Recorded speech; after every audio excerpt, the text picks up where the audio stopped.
Good morning. Good morning. Good morning, everybody.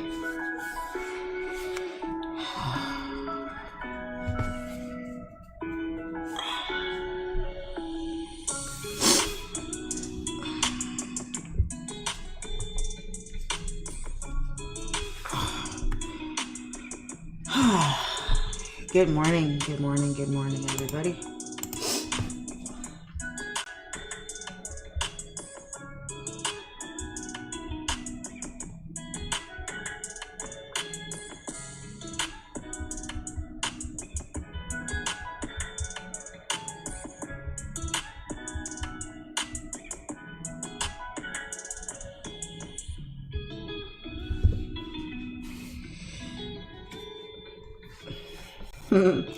Gold is waiting for me. Let's see. Gold is waiting for me.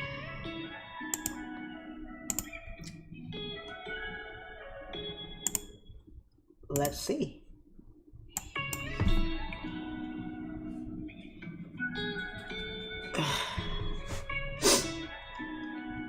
All right.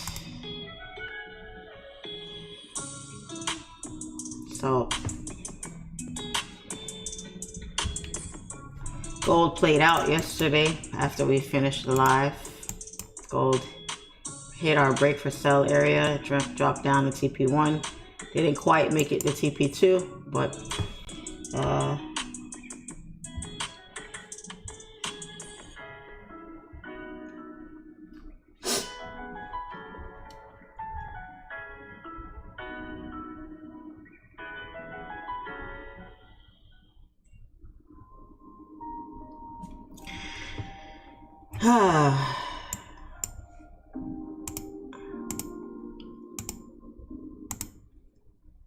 everybody's having a good morning today.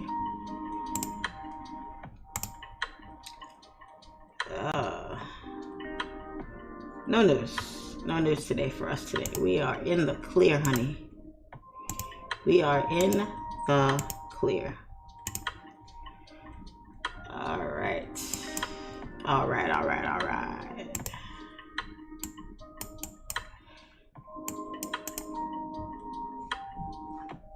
So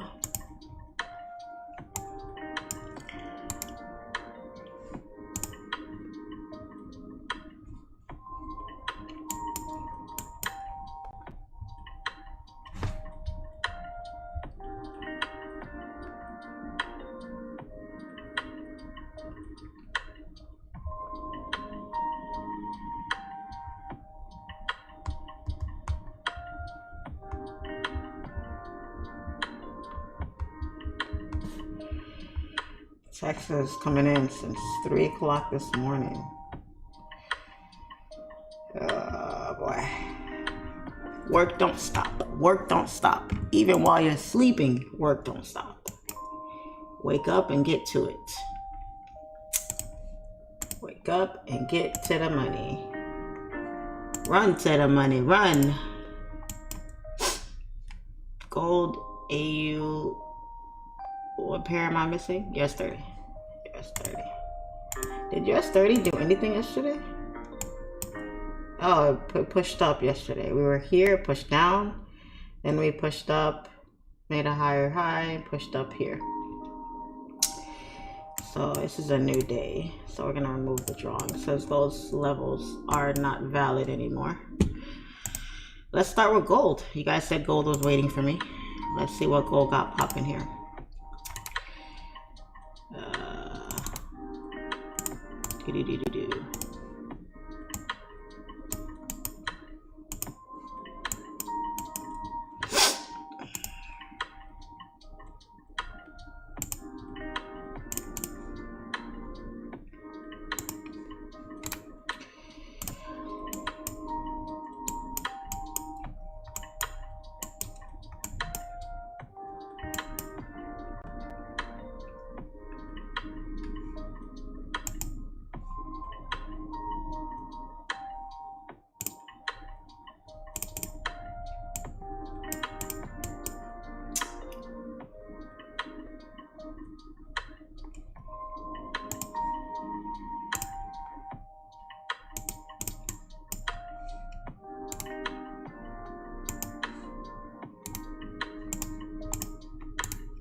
1 second, guys. I'll be right with you guys in a moment.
Come back to this. I'm gonna pull back in here.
I'm gonna have my eye on gold today, guys. I think gold is gonna go bullish today. I feel like it's going to go bullish. Come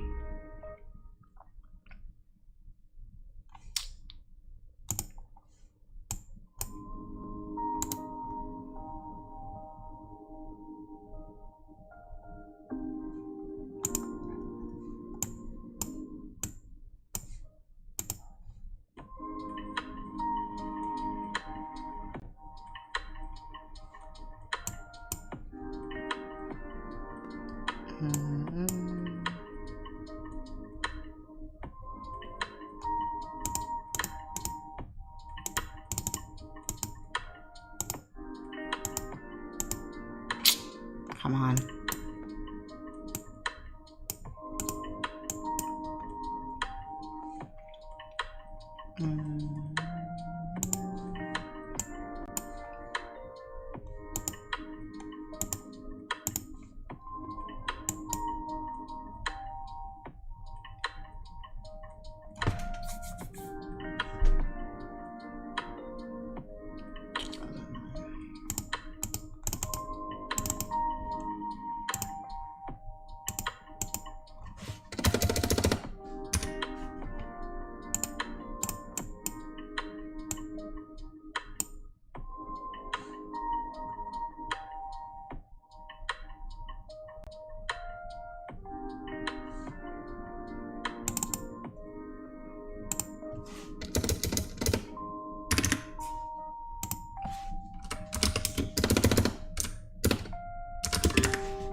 Okay. Okay, let's look at the chat now.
So I think I'm looking at gold right now. I feel like gold is bullish. Gold should continue to push to climb here. I'm just waiting on a major pullback into one of these zones, either this zone here. I'd prefer it to come down to this zone here. See how this structure formed here, guys? See how we were making nice movement here? Price started moving up nicely, making higher highs. We pushed down, we kind of ranged a little bit, and then we dumped. We sat in this box here, and then we finally pushed up and created structure again. That's kind of what I'm looking for to happen again. Price is pushing up right now. It's kind of doing the same thing here. I'm looking for a nice little drop into this liquidity area here to grab liquidity and then continue up. So I would like to see price come down either into this area, and I'll see how the market reacts to this zone here. And if we push back up out of this area, then I'll look for the buys above here. But if we continue to drop, then I'd be looking for reactions around this area, which is why I have this idea here. Then I'd be looking to see how price reacts here to look for buys to continue up bullish. So today is going to be a day of patience and just waiting for the market to set up for us to execute on it. All right, that's about it. So we'll see.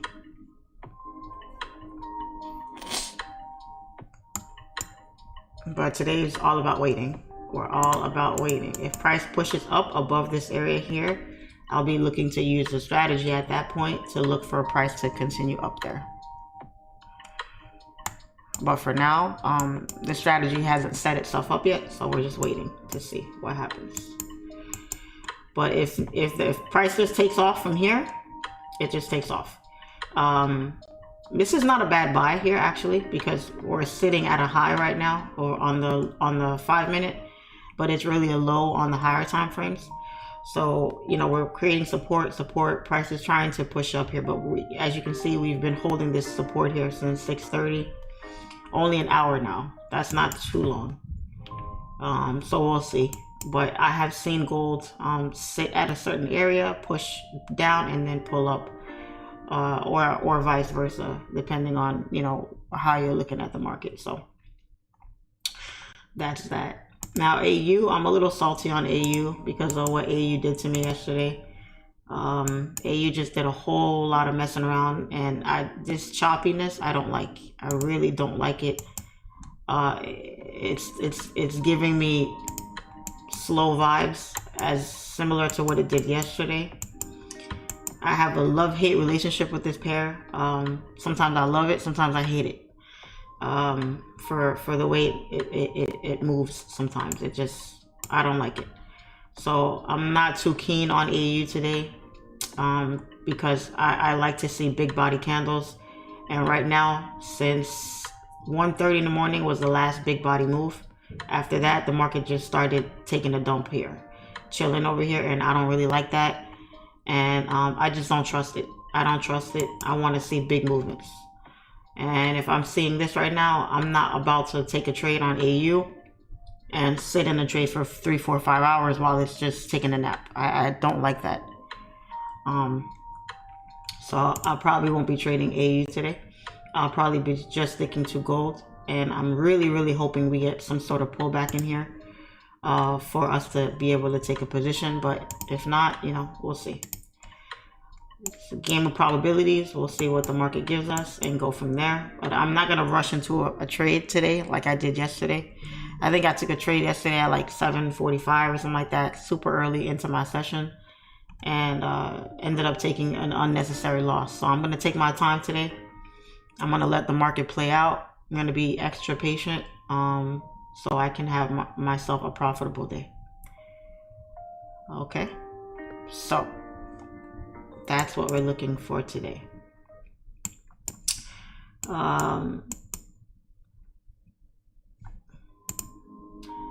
Starting next week, guys, we're going to be looking to start doing the cash giveaways with my broker.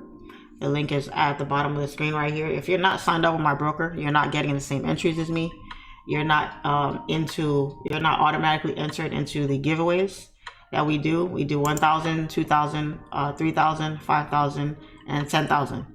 And so if you're not signed up with them with my link, which is in the description box, and you're not entered into it, which is not good. You know, you want to get the same entries as me, the same spreads as me, low commissions like me, and fast withdrawals, fast deposits, and be in the running to get free money, you know. So those of you that are in it and are gonna be waking up with money in your accounts next week, get ready for that. It's gonna be exciting. And if you're not, then you're not. It is what it is. But you guys know how I am. I do what I can to help you guys as best I can, to give you guys the best opportunities to not only win on the charts, but win in other ways as well, right? Have that strategy coming out that's killing it. Cash giveaways with my broker that's killing it. Like all types of, you guys get all types of goodies with me. So all of you that are watching, hopefully you guys are signed up. That way you can be in the running for that. And the way to win that, guys, is to just be consistent with your account.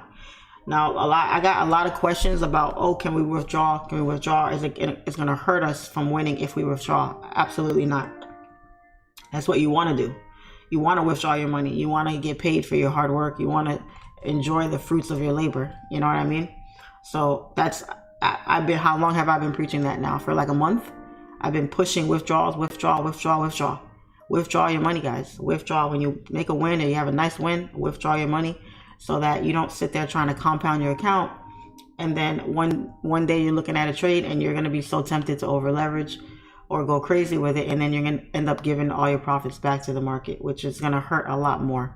So I don't recommend you guys do that. Guys, withdraw. In the last month, I probably withdrew every single winning day. Every single winning day I withdrew. So do that, guys. Okay.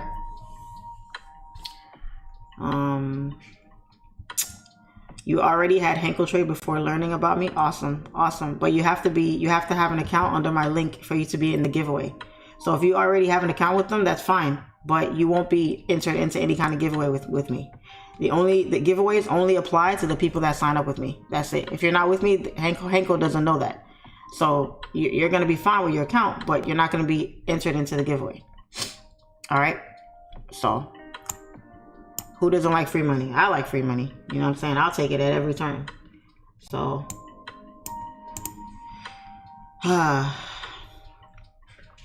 with all due respect, may you please change your mouse? It makes noise and affects the ears. I'm sorry, I cannot do that. That is my microphone. I have no other way of changing the settings, so sorry. You can lower your volume. You could, I don't know.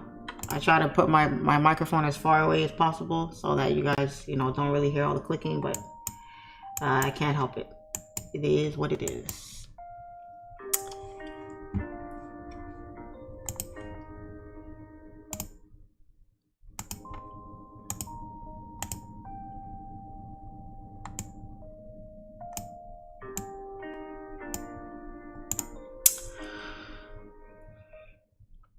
Pull out profits daily. Yeah, you have to. Because think about it, guys, right? Let's say you grow your account to I don't know, from $500 to $2,000, right? You grow it to $2,000, which is awesome, The same risk that you took on the $500 account that you had, or 400, whatever the starting balance was, is not the same as the $2,000 that you have now. So you're gonna want to up your risk a little bit, because you're gonna want to make a little more on your money, right? That's the law of the game, right? You raise your lot sizes, you try to take a little bit more risk so you can get a little bit more back for your money. So you're going to be tempted to go higher on your risk. So if you have more money in your account than you had before, the reason why you're taking that risk is because the money is in there. If the money wasn't there, you couldn't take that type of risk.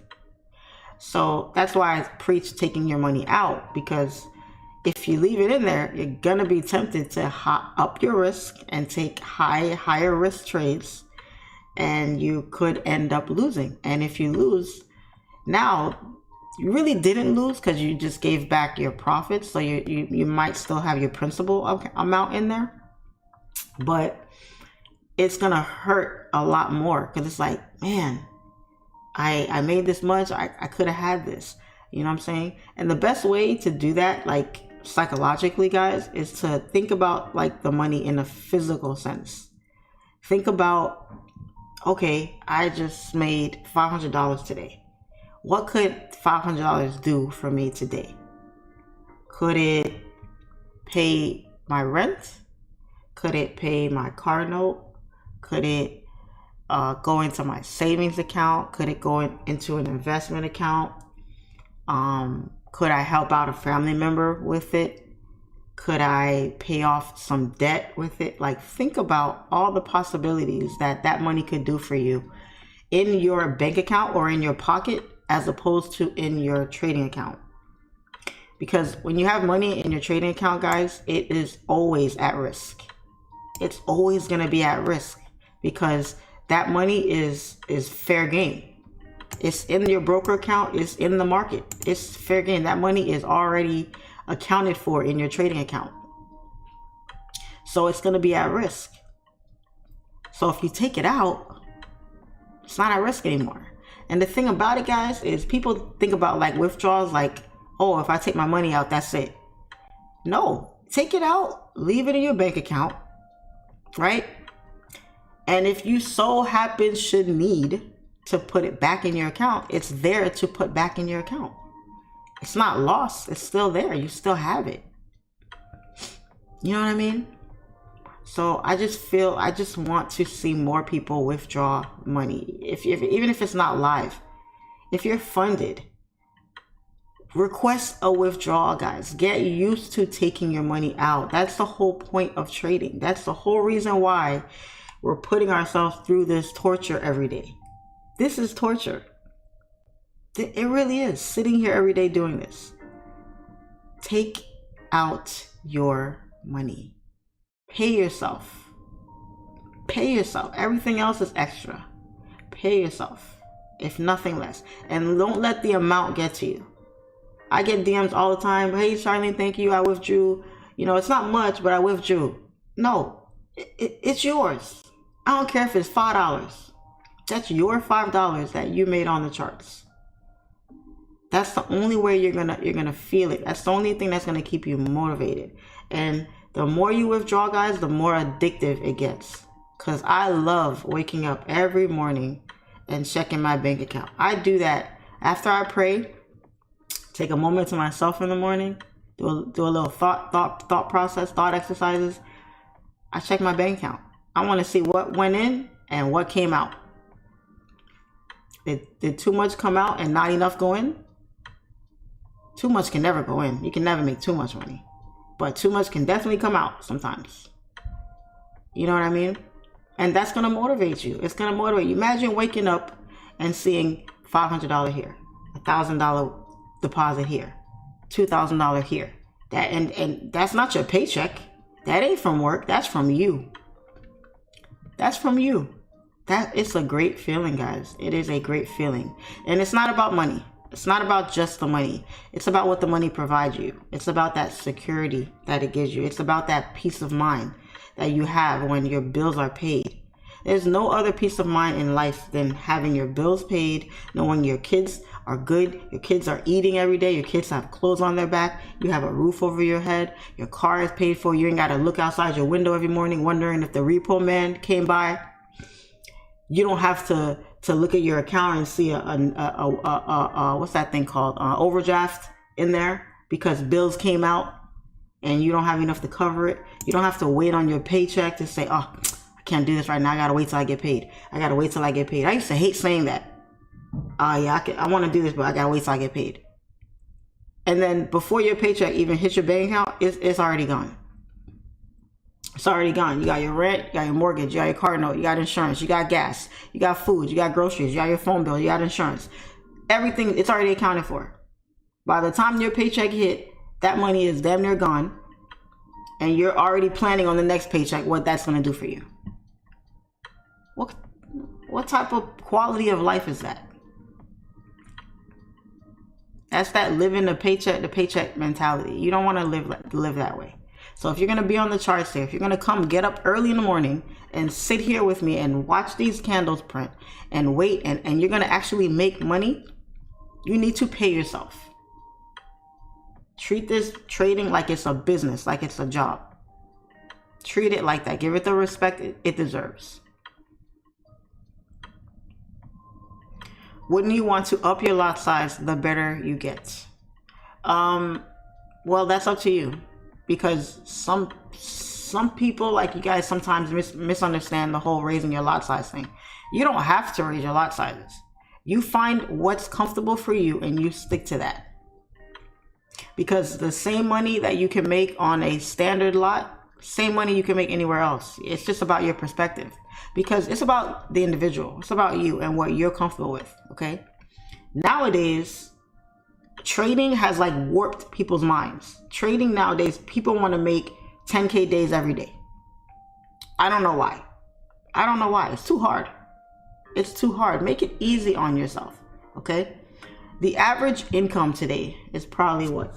$200 a day, $250, $300 if you're lucky, something like that. Around the low end, right? We're talking about middle class. And so let's say your job, if you're making, let's say, I don't know, let's keep it ballpark, $1,000 a week, $4K a month, okay? What would an extra $500 or $1,000 per week do for you? Now you just doubled your income on the side, right? Now you just said, okay, I'm making $1,000 a week at my job, and with trading, I could throw in extra $500 a week or $800 a week or $1,000 a week. I just doubled my paycheck. What could that do for me? How can that increase the quality of my life? Right? I can pay my bills early. I can maybe even start a savings account. Some people don't even have a savings account. So I can have a savings account for a rainy day. There's a saying, forget how it goes, but they're saying like there's like, I don't know, 80%, some high number of Americans in the US who don't even have $500 saved to their name. That means if you have a medical emergency or your car has an issue or something, the average American household doesn't have $500 put away for an emergency. And that's crazy. That's like, damn. That means if you hit a hardship, you're late on your rent, you're late on your car note, or you get sick, or you get injured, or something happens to you. It's like you don't have any plan B. You don't have a fallback plan. You don't have anything to fall back on. So if you can only make $200, $300, even a week, forget a day, even a week out of the markets, you're doing better than most people. Believe it or not. You're doing better than most people. No, I did not enter. I said I'm waiting on a pullback before I enter. I did not enter gold. If gold pushes up here, it pushes up. I'm not entering until I get a pullback. So most people just don't have it. So going back to the lot size question, a standard lot, guys, is a one lot. A one lot is $10 a pip. $10 a pip. That means if you hit 10 pips on a trade, which is very doable, you can make $100. If you can do that 5 days a week, you just made yourself $500. Now let's factor in 1 day for losses. Let's say one day you didn't trade, you missed a trade, you took a loss, whatever. Let's call it $400. That's $1,600 extra a month if you do the math. What could $1,600 do for you? Could it pay your car note? Probably. Could it pay your rent? Probably. Could you put a little bit away for a rainy day? $500 out of that away for a rainy day? Yeah. You start putting things more into perspective. You start putting things into perspective, and then it will help you have a better psychology on the charts. It really will. Because those big days that you guys see most traders having, first of all, they don't come every day. They do not come every day. That's number one. Number two, for all those big wins, there are some big losses that they're not showing you. Because when you risk big, there's a potential you can lose big. And everybody does not win every single trade. We just don't. They're going to show you those 70K, 50K, 20K wins. They ain't going to show you the 70K loss. So get yourself out of that mindset that, oh, I have to hit these days all the time because my favorite trader over here who's driving 14 Lambos is doing that. No, it's not like that, guys. It's not like that. Keep yourself grounded. Understand where you are. When I started trading, I only wanted $50 a day, you guys. $50. I wasn't trying to get rich off the charts when I first started. I just wanted to pay my rent. I wanted to make enough to pay my rent. My rent was $1,100 at the time. It's quite higher now, much higher. But at the time, it was only $1,100. I said, if I could just make my rent, I'll be okay.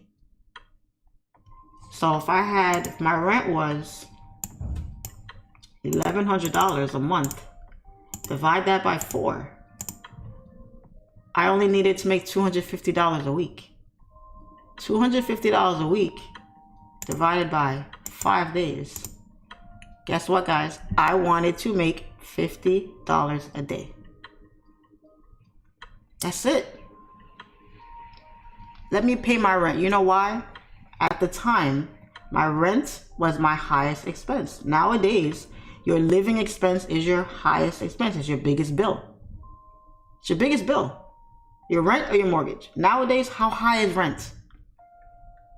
Rent is sky high everywhere. Unless you live in a hood somewhere, your rent is sky high.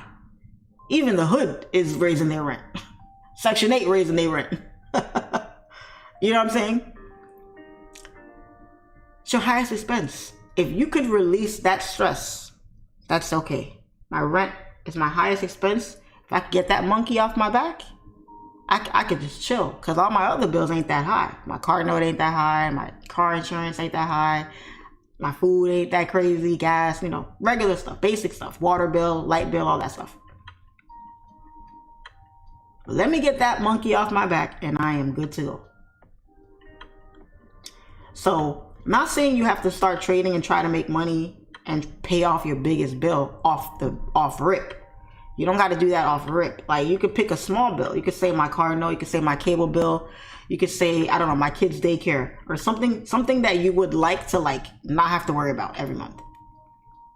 And every time you hit that goal, you take it out. Every time I made $50, I took it out, because that's my rent money. That's why I need that money. Think about it like this, guys, right? If it's the last week of the month and you don't have your rent money and you hit a trade that gives you your rent money and you don't have no other income, nothing else coming in, you're like, I need this trade to make my rent. When you hit that profit and you hit that trade, How many of you are not going to withdraw? Be honest. How many of you are not going to withdraw? If you say, I need $1,000 to make my rent before my landlord puts me out on my butt, your trade just hit, let's say, $1,000 TP. Everybody in here is withdrawing that money. Because if you don't, you ain't going to have a house to trade in anymore. So you're going to pull that money out because that's what that money was for. So bring yourself back to why you're trading in the first place. Why are you trading? To make money, to increase the quality of your life, to be able to buy things you couldn't buy before, to be able to whatever. We're not trading to just sit here and look at candles and look at a balance on our account and say, oh, that number is really nice. No. You're trading to make money. You're only making the money after you pull it out. If you don't pull it out, you didn't make anything, guys. You didn't make not one red cent if you don't pull your money out. Because every time you leave your money in your account, guys, you are putting it at risk. It will always be at risk. You're always going to see a setup. You're always going to see that A1 trade that you want to throw the house at. And then you get smacked and then now you're feeling bad and you want to give up. The only way to keep yourself motivated to keep going is to take your money out and to find your balance. Write down all your bills. Come up with a goal every day, every week for what you want to do. Wake up every day. Today is going to be a winning day. I'm winning today. No matter what happens on the markets, I'm going to win. Even if I lose, I'm going to win because I'm going to learn something. This is what I want to do. What lot size do I need to have for me to hit this goal every day? If I want to make $100 a day, well, I can consistently catch 10 pips a day. If I want to make $100, I need to be using a one lot. I need to be using a one lot. If I want to make $200 a day, okay, I could use a two lot. Or I could use 2 one lots. I could stack my positions, whatever you want to do. So find a balance. And then it's not about your account really growing. It's about your skill and your confidence growing. Because you can have a 10K account, 20K, 100K account. But if your confidence ain't there and your skills aren't there, you're going to blow it. It's not about account size, guys. It is about your skill level, your experience, and your confidence in the markets. Any trader, you give any good trader an account, you can give him a $100 account, and he's going to run it up, or she's going to run it up. But you give a nobody, doesn't know anything about the markets, $1 million account, and they're going to blow it. They're going to blow it.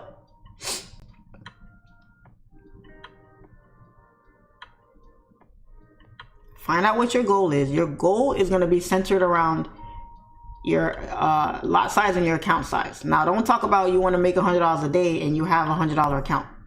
I don't want to hear that. Okay, let's keep it, let's do it the right way. Okay? So find out what your goal is with trading. Make sure your account matches that size-wise, and then go for it. And don't go crazy with it. You don't need a lot of money to make a lot of money, guys. I've flipped several accounts, taking accounts from $200, $300, $400, $500 all the way up to $1, $2, $3, $4, $5, $6, $7, $8, $9, $10,000. It's possible using micro lots and small standard lots. So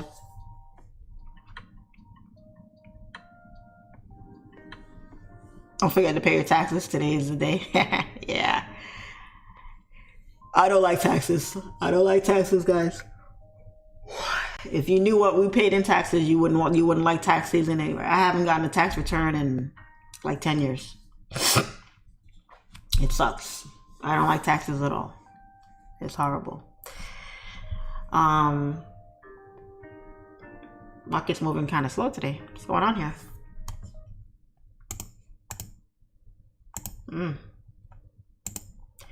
You know what I mean? So, and then when I was okay with $50 a day, then I went up to $75 a day, and I went up to 100, and I went up to 150, 175, 200, and so on and so forth. And I stayed at the same lot sizes, guys, for like a month. I kept each lot size for about a month. I stayed there and I stayed there. I stayed there. And I only was catching 10 pips a day. I didn't care how far. If the pair moved 50 pips, at 10 pips, I closed out. That was it for me. And I only did that because I just wanted to find a level of consistency with my trading, because I knew that if I could catch 10 pips every day on a certain lot size, then all I had to do was raise my lots at some point and I would be okay. I would be okay.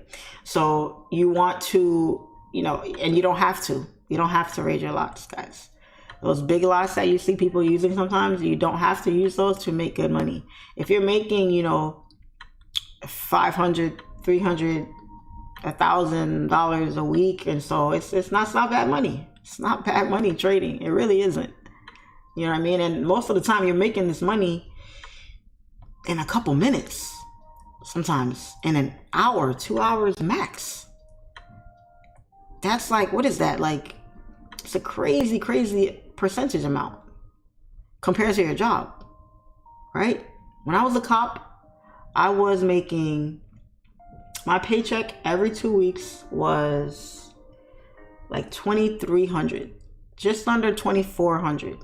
And this was after taxes. So every 2 weeks, I was pulling in like a little bit under 5K every month. And I had to work 40 hours a week to do that. I had to get up early in the morning. I had to put on my uniform, make sure it was ironed and looking good and all that, so I don't go to work looking sloppy. Go to work. I would get up for work at 4 o'clock in the morning. Get ready. Draw 5 o'clock. I'm out the door to be at roll call by 6 o'clock. And I had to stay there till 4 o'clock in the afternoon. And sometimes I had to stay and work an extra shift because they needed people, you know? So it sucks. I had to do all that to get a $2,000 paycheck.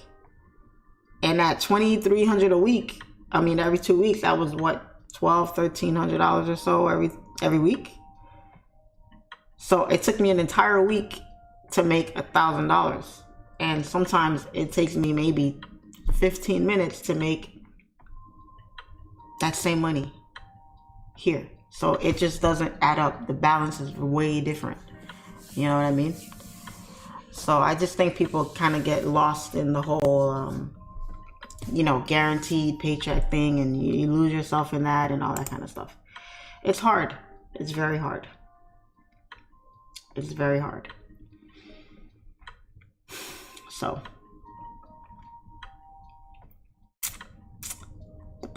I've been stop hunted big time. I hope she notices the news. Okay. I didn't see any news on my end, but alrighty, we'll see.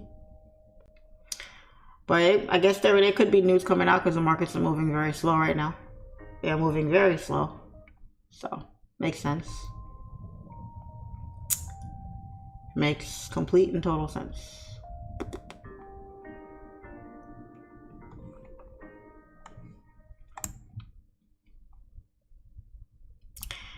Gotta get the likes up, guys. These likes are kind of low there. 800 people and only 200 likes. Ouch. Tell me you don't like me without telling me.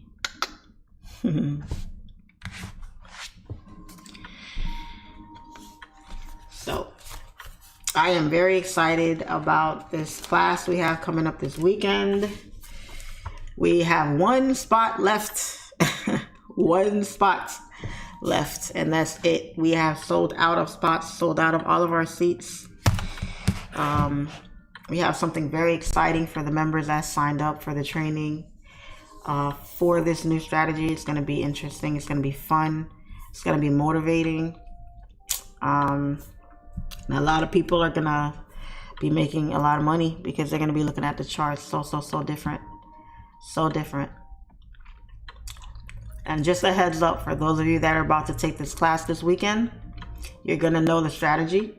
So when you see me on live looking at the strategy, just keep a hush mouth for me and don't say what it is, because we don't want to put it out for those that didn't sign up. So let's keep it on the low. Keep it on the DL. Keep it G14 classified. So, is CAD news going to affect gold? So gold is a US pair. So if it's not some sort of USD news, it should not affect gold. All right.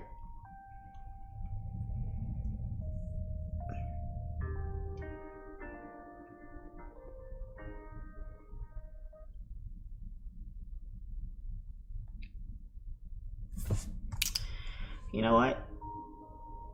I'm not even looking for that zone there. I want price to come down there.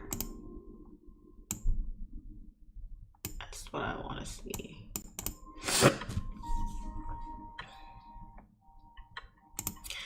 I'm gonna observe and figure it out myself. Yeah. It's gonna be good. It's gonna be cool. Are you in gold? No. Nope. I'm not in anything right now. Today's keyword is patience. That's today's keyword. Patience. You make a lot more money being patient than you do being impatient. I think yesterday was an excellent example of that. So.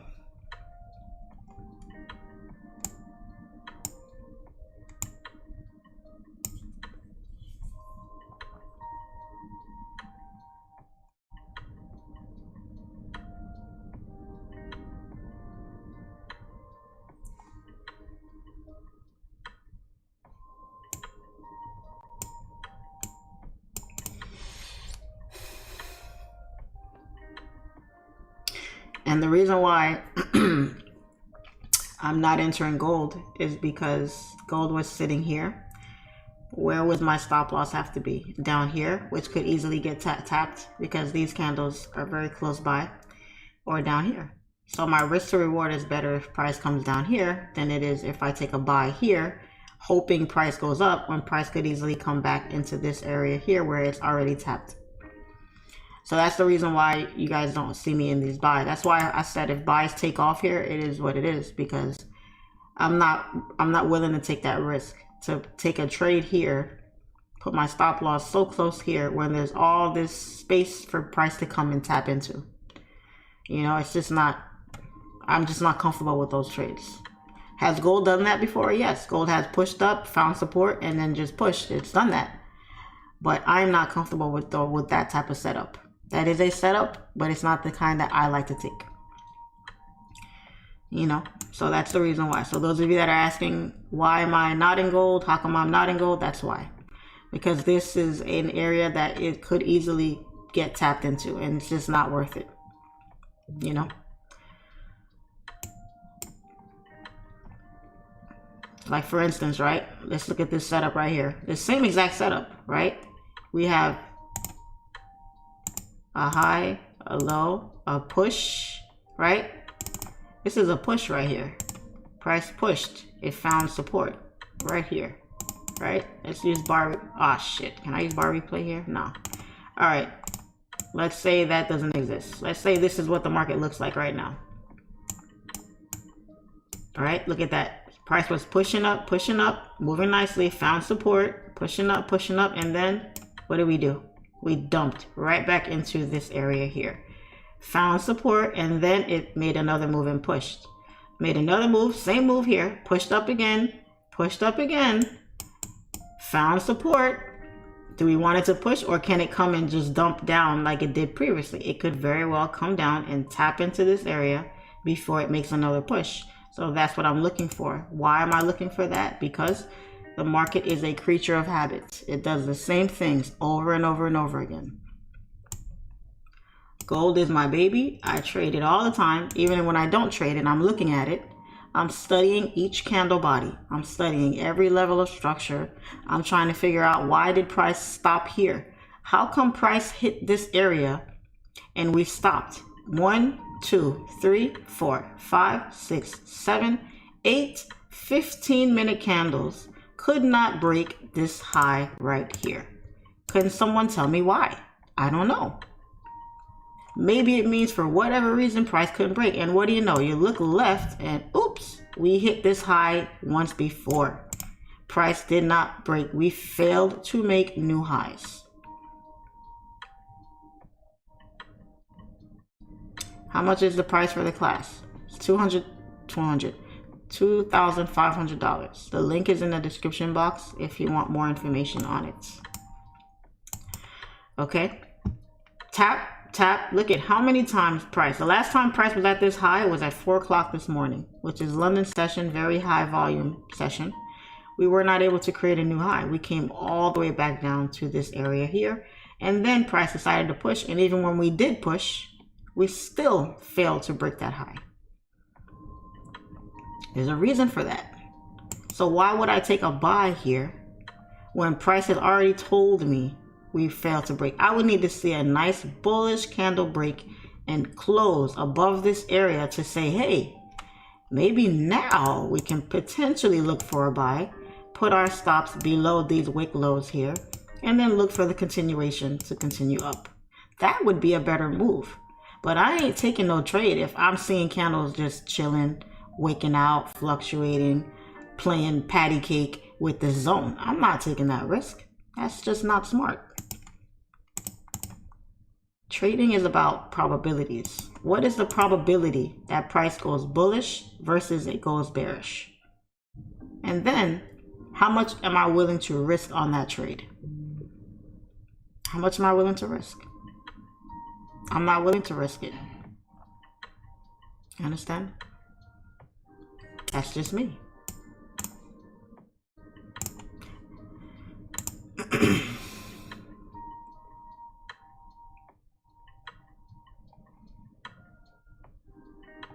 Good morning, Charlene. Thank you for the content you provide daily. You're very welcome. You're very welcome. Your self-control is top-notch. Been trading for 10 years or more. Wow. I've learned so much from you. Wow. Thank you. 10 years. Wow. Amazing. That's amazing. 2,500 is my 6-month salary. Well, with this strategy, it can be your monthly or your daily. It's about perspective, how you look at it. It bounced from support. Yeah, this is a 15-minute support. It is a very weak 30-minute support. It's about to be 8:30. We'll see if we can get a 30-minute close above this area. That would be a good confirmation. But even if it's still at a high, I still don't feel comfortable taking a buy here because it's just, I'm not used to taking trades at highs. This is a 15-minute high, 30-minute high, and now it's a 1-hour high. And 9 o'clock candle, yeah, and the 9 o'clock candle is about to close as well. So a lot of bullish pressure, as you can see, lots of bullish pressure. It would be nice to get a strong support formed here, maybe a pullback, form support, and then for price to continue up there. That would be great if we could see that.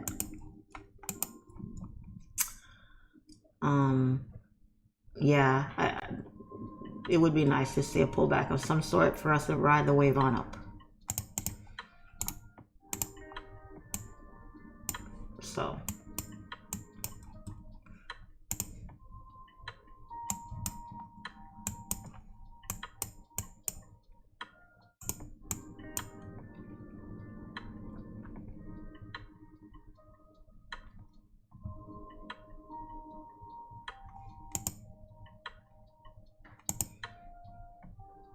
do I trade news? Not really. I prefer not to.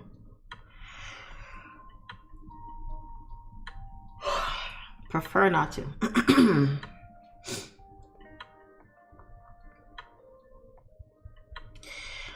Charlene, loving the vibe lately. Cool and relaxed. Love it, Chica. Thank you, thank you. Been working hard to keep my cool and ignore negative comments and just chill out, you know. Try to keep my peace, you know. Peace of mind is what it's about, you know. It's not cool getting angry, getting all worked up, getting, you know, agitated at people that I don't even know, you know. It's just gotta find my balance, you know. That's what it is. It's been kind of cool lately. It's been kind of nice. It's a good thing I have good friends around me that keep me grounded and check me on myself when I do something or say something wrong. And you got to be able to take constructive criticism and know when you're right, know when you're wrong, and look in the mirror and have accountability. Grow a little bit of self-awareness, you know. Understand that I'm running a business. I'm running several businesses. My image is very important to me. My brand is very important to me. And, you know, gotta change how I talk to people and not be so aggressive and not be quick to get emotional or get upset and all that kind of stuff. I gotta get that under control, and that's what I've been working on lately. It hasn't been easy, I'll be honest with you guys. It's quite an adjustment for me,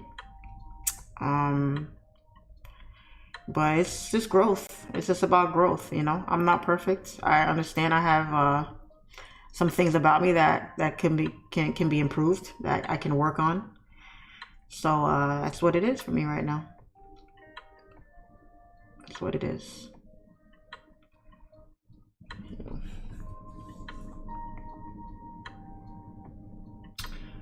Oh, 8:30. We did not get a close above. Price is really struggling here. If we get a 9 o'clock 4-hour candle closure above, it's trying to push. It's clearly trying to push up here.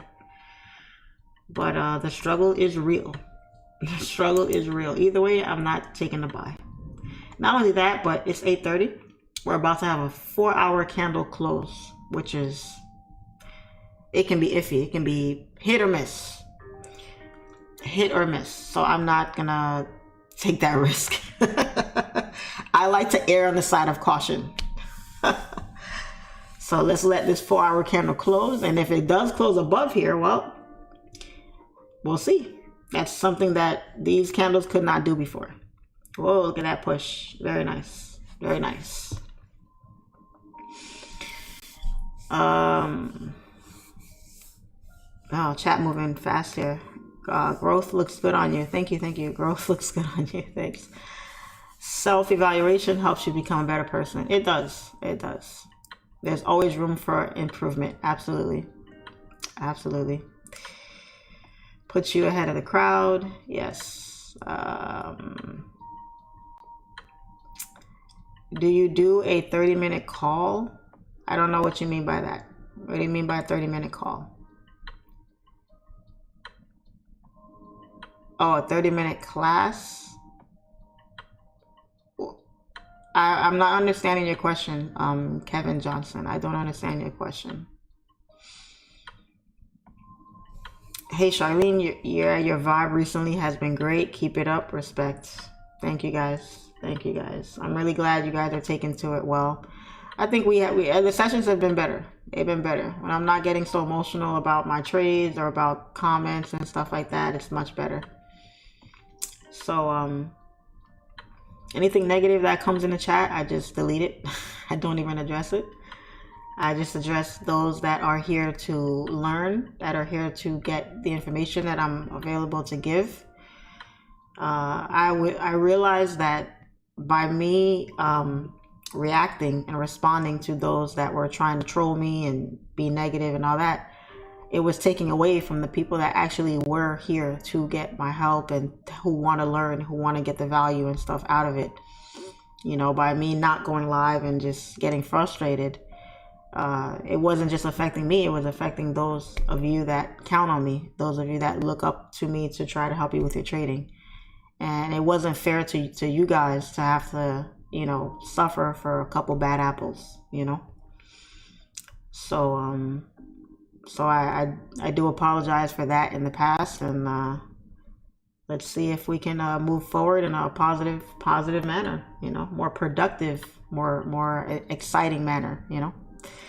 If we can do that, then we're all good in the neighborhood, you know. But I do appreciate all of you guys. I do. I mean, I've only been live streaming now since January. So, and to have, you know, this many people on, this many of you that really value my knowledge and the things that I say and come to me for advice, the DMs that I get, the comments, the warm wishes, everything. I really do appreciate all of it, all of it, all of it.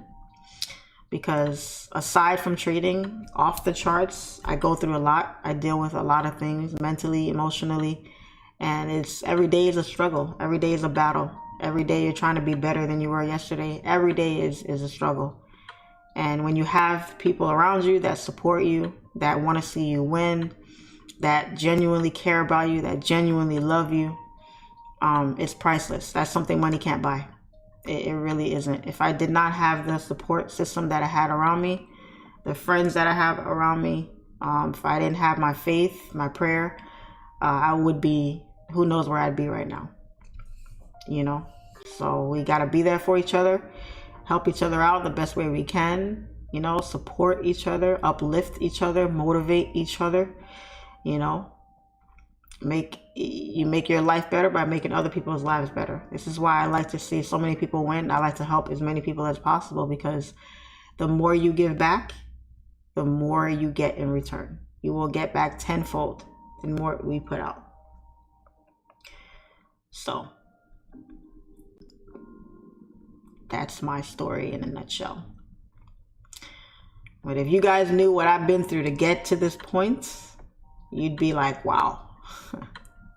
You would be like, wow. Give me the block button. I'll handle all that. I love you, Wendy. That's my girl. Wendy, are you coming to the summit? Because if you are, we gotta meet each other. I have to give you the biggest hug. Because this girl has been my ride or die ever since she found me. Like, I love it. I love it. I love it. We appreciate the haters. They keep us motivated. Facts. If you don't have haters, you're not doing enough. You're not doing enough. Yes, yes, yes. How long you been trading? There it is. There it is. Every day I get that question. Every day. How long you been trading? Every day. Without fail. Oh, without fail. You're making me cry. Aw. You guys are making me cry right now. Got me bearing my soul to you guys right now. You guys just have a way of pulling that out of me. I don't know. Maybe it's the female in me.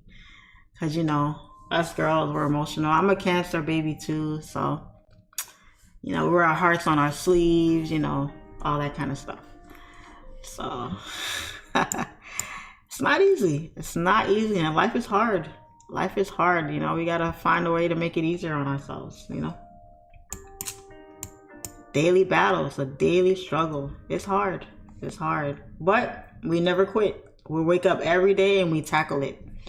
10 toes down. Take it grab life by the horns. Let's go.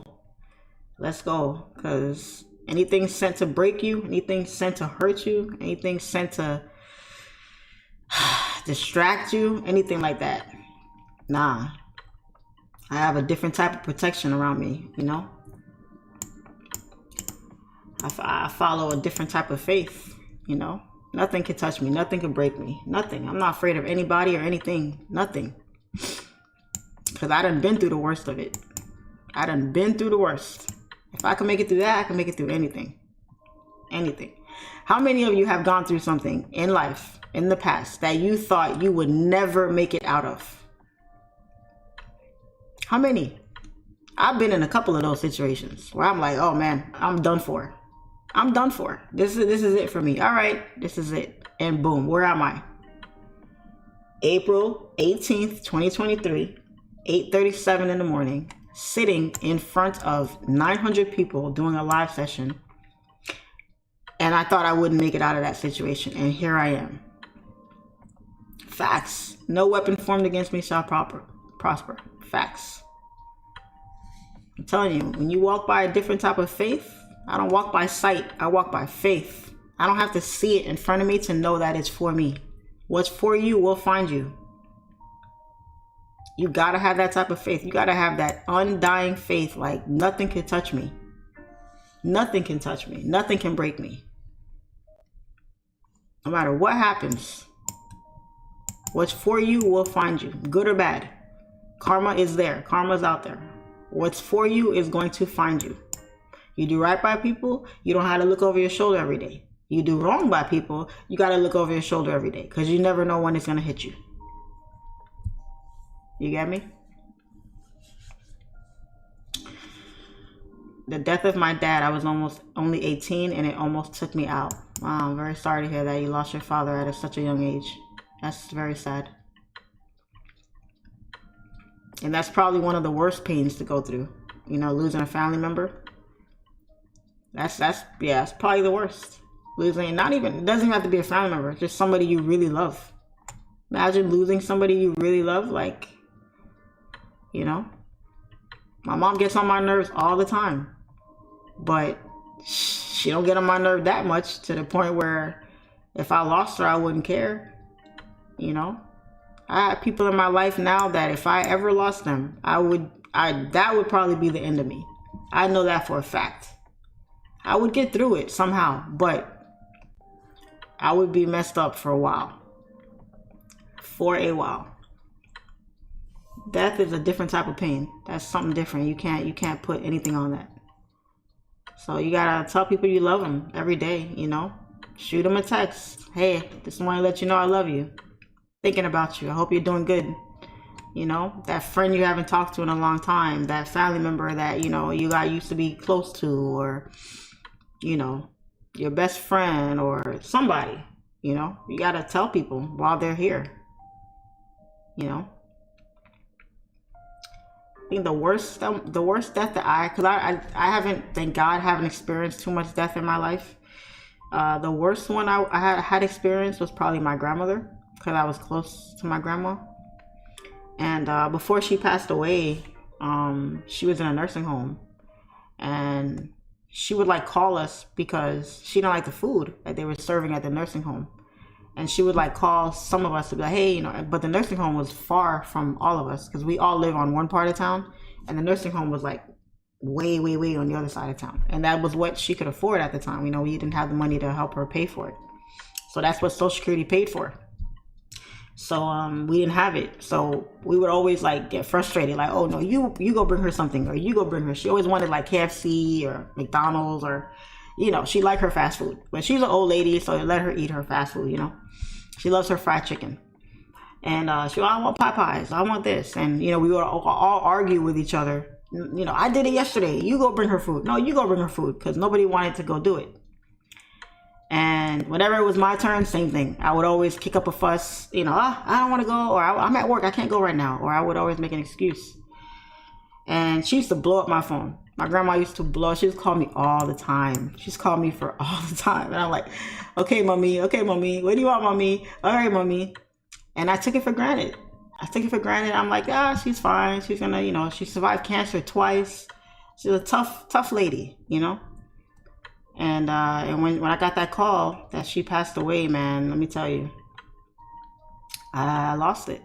I felt such guilt, because I'm like, man, you know, all those times she would call me and ask me to bring her food or do this for her or do that for her. And I would give her an excuse. Oh, I'm doing this, mommy. Or I'm at work, mommy. Or I'm doing this, mommy. Yeah, okay, mommy, I'll come by. Yeah, I'm going to come see you. Charlene, I haven't seen you. Yeah, you don't call me no more. Where are you? And I would always make up an excuse or whatever. And I would give anything to have one more day with her. I would give my last to have one more day with her, just to tell her that I love her and I'm sorry for all the times that I you know, that I wasn't there when she needed me to be there for her. So, all right, enough of that. I'm getting emotional out here thinking about my grandma. Oh boy. Okay. Sheesh. Oof. And she had a special connection to me too, because I'm her first grandchild, you know. So I was grandmother's, you know, I was her first grandchild. So she became a grandma when I was born, you know. So she took care of me, you know, she gave me everything. calls me all the time, you know, always wanted the best for me. You know, she wanted me to have a baby before she passed away. I want to see you have a baby. I want to see you get married. You know, so it was tough when she passed away. It was really hard on me.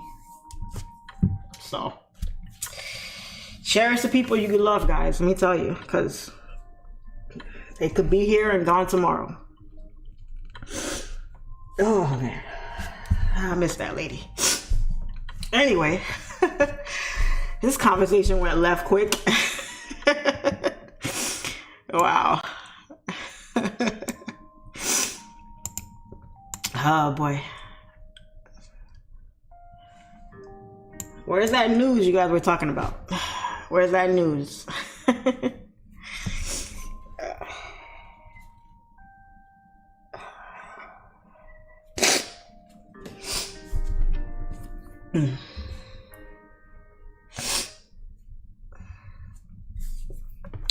Boy.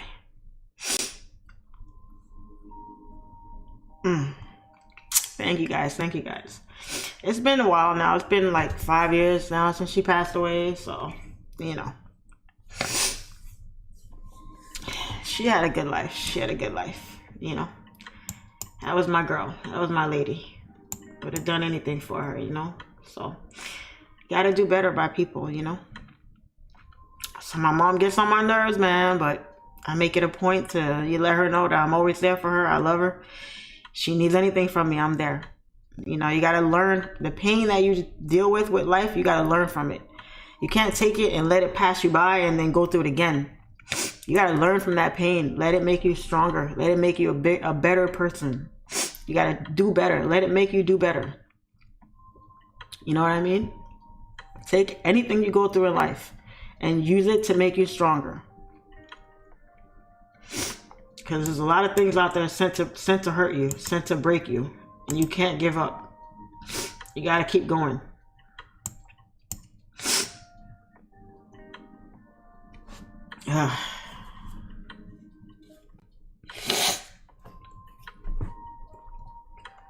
Let's go, gold. Come on. Come on down.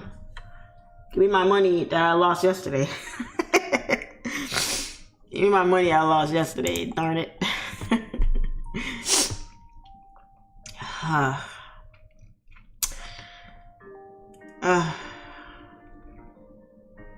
Life teaches us to treasure every moment. Stay strong. Absolutely. Absolutely. Absolutely. Every moment. With everybody. With everybody. With everybody. We love you. I love you guys too. I love you guys too, man.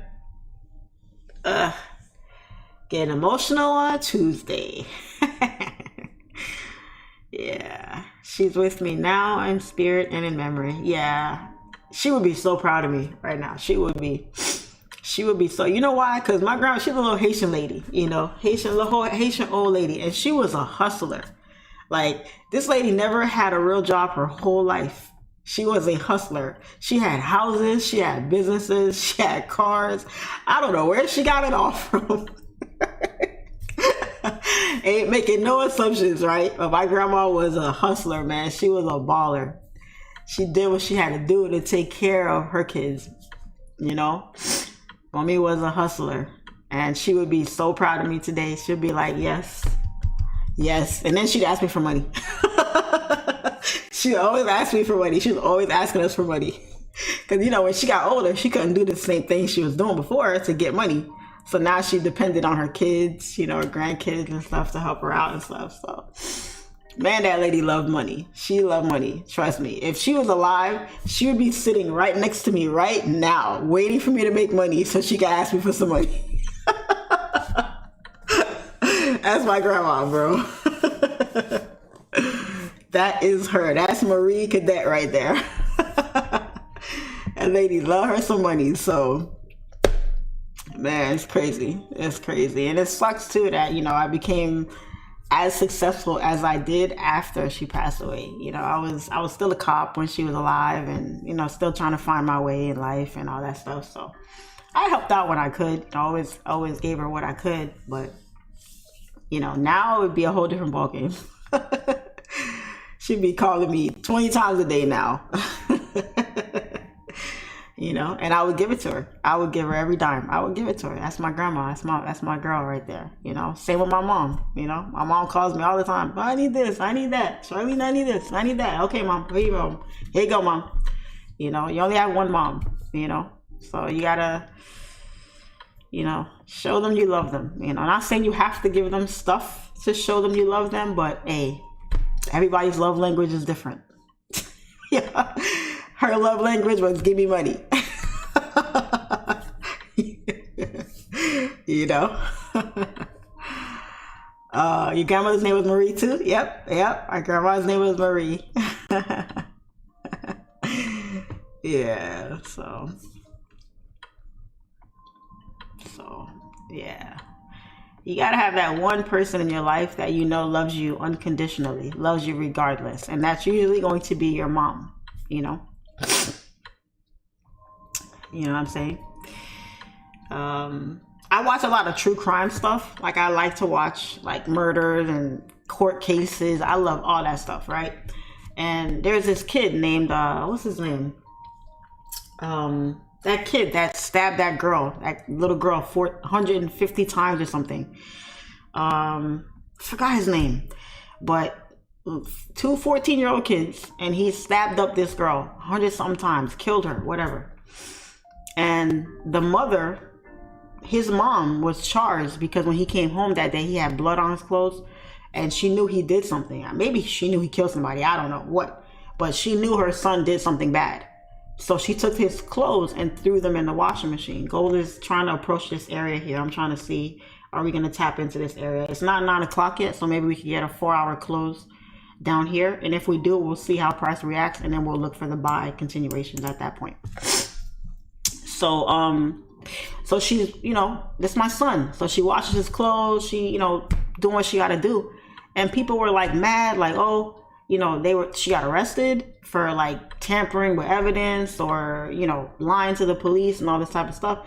And I get so like weirded out when people say stuff like, oh, that, you know, you knew your son did something, you knew this and that, and you went and washed his clothes and you got rid of evidence. And I'm thinking to myself, like, I don't have any kids, right? But I see it, that type of love that parents have for their kids is unconditional. It is unmatched. Like, your kid could be a straight up psychopath devil, like straight from Satan, doing all types of messed up stuff. And you still have a certain type of love for them because that is your blood. That's your child. That's your seed. And I'm thinking to myself, these people that judge these people and criticize them for doing things to protect their kids, yes, it's not right in a sense, because it's like, okay, if you know your kid did something wrong, you know, you gotta like say something or do something, but that's your kid. You know what I mean? And I'm like, yo, I'm sorry. My kid hurt somebody. Okay, I'm not saying that's cool and all that. I'm not saying that. But don't tell me as a mother I can't protect my child. Don't tell me that. Whenever I hear that stuff, I don't want to hear it. I don't want to hear it. Now, if you know your kid is out here, you know, killing people, robbing and doing all this type of nonsense, that's okay. Something is off there. But if my kid does something and I can find a way to protect them or help them or whatever, I'm going to do it. I'm going to do it. You guys may not know this about me, but I have a little brother who has autism. He's not very far on the spectrum, but he'll never have kids. He'll never get married. He's a loner. He does his own thing. He takes care of himself. He does his own stuff. He's fine. But me and my siblings, other siblings, we'll have to take care of him probably for the rest of his life. We have to look out for him because he doesn't know any better. Like, he gets taken advantage of a lot. You know, he gets angry a lot sometimes at things. So we have to handle him a certain kind of way because of that. If anything were to happen to him where he would get, you know, I don't know, confronted by somebody, yelled at by somebody for something, or get in trouble with the cops, God forbid, and they don't know how to handle him because he has autism and they don't know any better, you know, I'm going to do what I got to do to protect my brother. You know what I mean? So I hate it when I see stuff like that. Like, don't tell people they can't protect their own, because that is in our blood, in our nature. you're gonna look out for your kid. You're gonna kill somebody for your kid if you have to. You know what I mean? So, so when I watched that, I was watching a YouTube video yesterday on it, because he got sentenced to like, I think it was like 45 years to life or something like that in the Florida state prison or something. And the mom was there crying. His dad was in there crying and stuff. And they're like, you know, they don't know what happened to him or what went wrong. And I felt so bad for his parents. I felt bad for the girl's parents that he killed too. And he killed the girl on Mother's Day. They found her body on Mother's Day, which is her Mother's Day will never be the same ever. Imagine they find your kid dead on Mother's Day. Like, damn, you know? And everybody was getting on the parents for what they did. And I'm like, nah, that's not cool, man. Your kids could be your kids. You do your best with them, but don't tell me I can't protect my kid. I don't love my kid the way I want to love him. Like, that's not going to happen. If I have a baby tomorrow and my kid does some crazy stuff, I'm going to do what I can to protect them. You know? Jeffrey Dahmer, perfect example. Yeah. His normal kid, normal life. You know, his parents were normal people. His mom was a little off. But people, you can't get mad at people for protecting their kids, even though people do bad things, you know? All right, gold. Love it, love it. Gold has came back to our area of interest right here. Very good. I'm not in this trade, guys. I'm just waiting. I'm waiting to see what gold does. If we're going to reject. Now, if we reject, this is what I'm waiting for. If we reject out of this area, we break. I want to see us come into this area or tap, leave a wick, something. Go bullish. And once we go bullish on this high is broken, I'm going to look to take the buy. And my stop loss is going to be something like this. Boom. Boom. Something like that. Okay, it's going to be a 4-hour close. Beautiful. Look at that. Price was at a high. We're at a low. Now, we can't take it until we know, because this thing could come tumbling on down. You know what I mean? So we have to wait and see. We got to wait and see, because price could easily come down here as well. Right? Because what do we have here? A high, low, lower high could make a lower low. Right? We got to look at the market from both points of view. Okay? So this doesn't mean I'm in a trade yet. Let me take it off, because I know some of you are going to ask, are you in this trade, Charlene? No. We're going to wait and see. Okay? And we're definitely letting this candle close. I don't care what this candle does, but we're definitely letting it close. And it's going to be a 4-hour closure, which is beautiful. And if this closes bearish, which it's looking like it will, next candle opens up bullish, leaves a bottom wick into this area and starts pushing, and then we can take the buy. Or the sell if it doesn't hold this support here. But right now, I would like it to go bullish, but we'll see. All right, keep an eye on the 5-minute here. And we're gonna let this candle close. Give me 1 second, guys. I have to use the little girls' room. I'll be right back.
Gold will go in a sell. Oh, well, let's see. How much is your 30-minute class for advice? I do not have a 30-minute class for advice. I have a one-on-one, and that's for trading, like charts and psychology and stuff. Advice, I mean, you don't gotta pay me for advice. Let's talk about it on here. What advice are you looking for, you know? Let's talk about it here.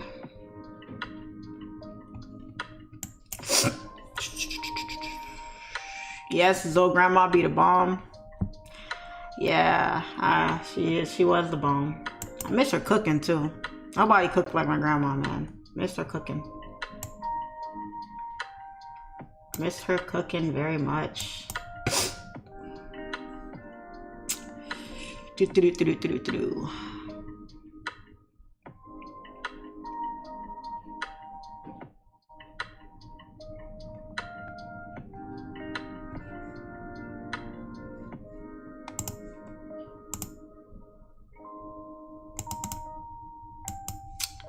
Oh.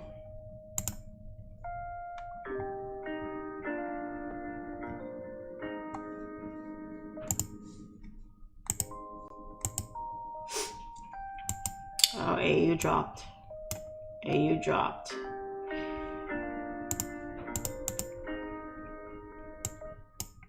Buys were above this area and we're dropping here. So is the price going to sell off? Who knows? We shall see.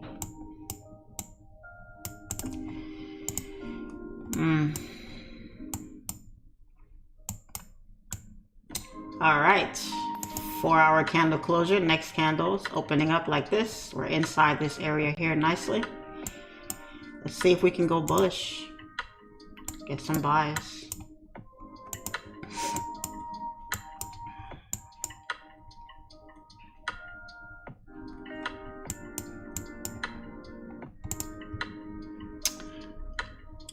I want to know how you still stay humble with all these wins. It's not hard.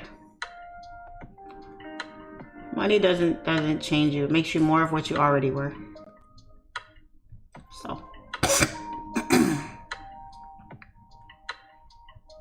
Oof. This 9 o'clock candle is woof.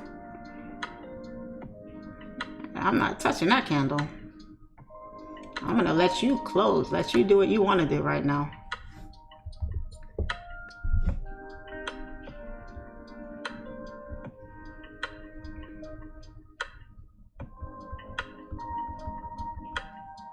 And this is great. I love how it's pushing down here like this, because if it does reject out of this area here and price closes above here, that's a great entry for buys, because it shows me that price tried to push down inside here and it couldn't push, and we're breaking bullish. So what I'd like to see is a bullish closure, maybe a 5-minute or a 15-minute closure outside this box. TP1 is around here, and then TP2 could be up here somewhere. And then my stop loss would be right like inside this box, right below this box, something like this. So that's what I want to see. I'm gonna let the first few candles play out, and then we'll go from there. And that's if we go bullish, because this could break below here and come down, and then price could be tumbling down here to come down to this area here. So it could go either way, honestly. It can go either way. This way or that way. So we're gonna see.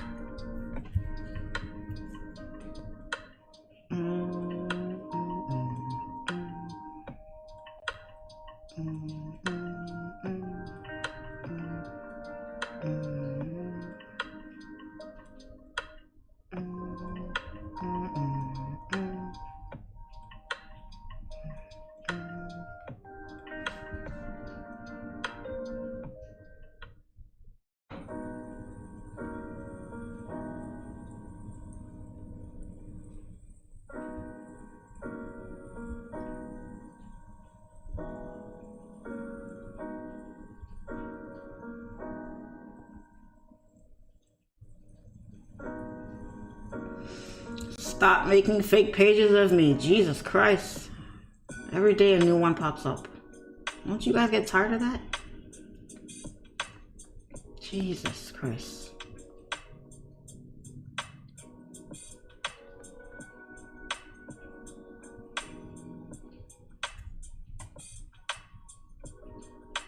When candles move that fast at my entry zones, it makes my heart beat fast.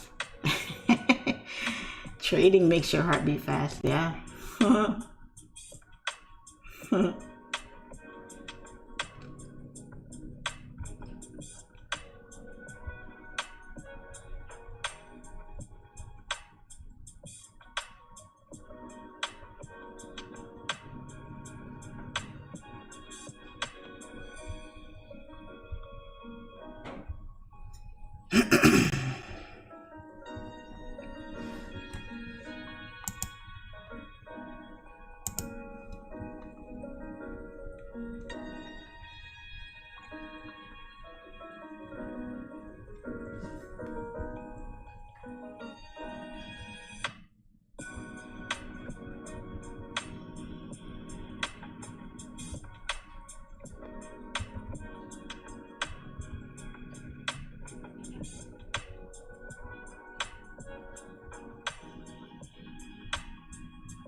Let's be nice to each other in the chat. Who's asking questions, guys? Let me go through the chat here. What questions here are people trying to ask?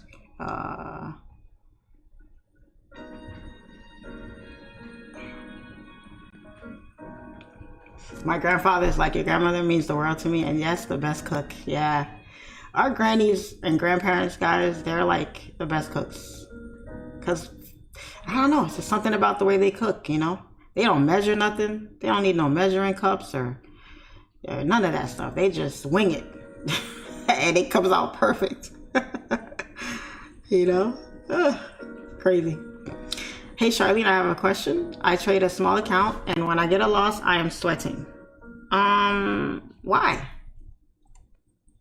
Losses happen. It's part of trading. Just don't over leverage, you know? Is that Doyle strategy that you're trading now? Well, I don't believe that supply and demand is anyone's strategy. It's a strategy.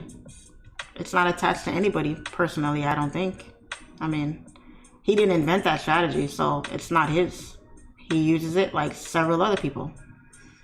So, but I use supply and demand as well as support and resistance, price action. I use all of that in my trading. So, hope that answers your question, Mr. Brad Payne. As I was going through the Q's course, I just recently finished. I remember hearing you asking questions. It's great to see the growth from then to now. Yeah. What number is it? I think it's webinar 62 or 63, I think, that you hear me asking questions in there. So, yeah. What's your favorite Haitian dish? Legume. That's my favorite Haitian dish. I asked my mom to make it for me the other day. She's like, I can't make it without meat. You stopped eating meat. I can't make it without meat. It's not the same. We'll make it with shrimp or crab or something, you know? And she's like, I can't make it without meat. So I'm like, all right, Mom. Cool. But yeah, that's my favorite dish. Legume de riz blanc. That's my favorite dish.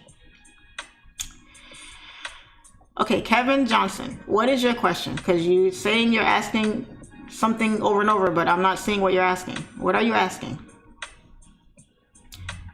Don't worry about the rest of the chat. Just ask your question, and I try to get to as many as possible, guys. Just know that the chat goes fast sometimes. It goes fast, and I can't really see. You know, it's hard for me to get to everybody. So ask it again. I'm looking for your question right now, Mr. Kevin Johnson. When I lose a trade, I start investigating like the FBI. Yeah, you should. That's how you're going to learn.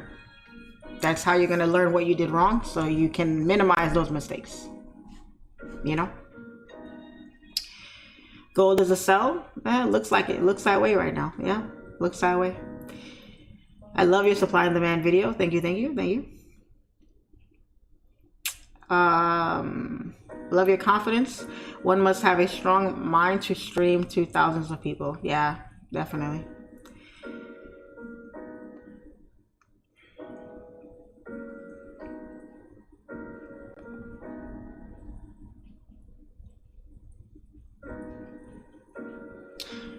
Guys, I'm looking for this trade here, okay? This is my area of interest here. This is my area of interest, okay? If price breaks back above here, I'm looking for the buys. Why am I looking for buys? Because the overall market, well, it looked like it was bullish, okay? Right now it's coming down. Just because it's coming down right here, guys, does not mean you want to just take a sell. What are your confirmations to take a sell, right? I'm looking for buys and I'm looking for sells, but my bias is, that's my mentality right now. So I'm overall looking for buys to push up. Can the market push down bearish? It can, okay? What are your confirmations to take a sell? You have a 4-hour resistance. You have a retest. Let me take this away. Take this away. A retest here. You have a bearish drop. 4-hour candle close here. 4-hour candle open. Look, we're only 10 minutes into this 4-hour candle and look how far down it's come. Understand, guys, I know gold, okay? Am I, you know, psychic with it where I know every little move it's gonna make? No, okay? But today I made a conscious decision to be patient with my trading, to wait. I'm not just gonna jump in on any old move. I said I wanted to see price come down to this area. As you can see here, what were we doing? Making highs and lows. High, low, high, low, high, low, higher, high. I need to go with what the market is telling me. The market is telling me something different here, but this is a short-term sell here, if anything. Okay, right now the market was pumping bullish. In that sense, guys, since I'm a scalper, I have no business looking for a sell in a bullish market, even if it's a short-term bullish market. I'm not going to look for a sell when the market is pumping up, because let's say I take a sell and the market continues going up. I'm going to feel like a dummy now because, hey, Charlene, you took that loss because the market was overall bullish. Why are you looking for sells when the market is clearly pushing up here? Not only did the market push up, we didn't even tap into this area yet. For me to say, hey, maybe we could be coming down, I could look for the retracement trade because we've tapped into a certain area here. This area is not nothing right now. It's not anything. It was previously a resistance, tapped it as support, broke support, and now it tapped it again. But this move ain't done. It's not done. And not to mention, I have my zone here. I put that zone there. The zone could be here, or could be here before the buys play out. Or the buys may not play out at all. Price might just come tumbling on down, which is fine as well. I don't have a problem missing out on a move, missing out on a trade. I'm not going to jump into a trade in a rush to take a potential loss. I was not looking for sells in this market because the market was pushing up bullish. That's just me. That's just how I trade the market.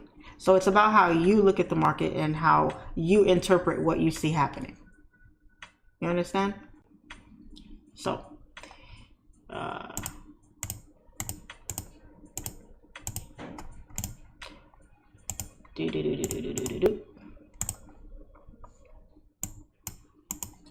This is a big move here. This is a big move. It's like a 100 pip drop here. From this high here, almost 61 pips. Not bad. I'm looking for buys above this area here. I need this wick to wick up on me. Wick, push up, close inside here, play around in here, and then go up. This is what I want this to do. Come up, boop, boop, boop, boop, boop, boop, boop, boop. That's what I want to see. That's what I want to see. If that doesn't happen, we will see. I just don't feel comfortable taking sells when the market is pushing up. That's just me. Okay. And now that price has broken this area here, this area wasn't respected, I'm going to move it down lower. Maybe this is the area it's going to come to. Or maybe it's coming down here. That's okay. And now this is the zone that I potentially want to see a 5-minute candle closure come into before I take a buy, a potential buy. And if it continues tumbling, guess what? That's it for me. That's it. I'm not looking for sells in a bullish market. Just not. And in my opinion, the high time frames were bullish. It to some people it might look bearish, but to me it was bullish. You know.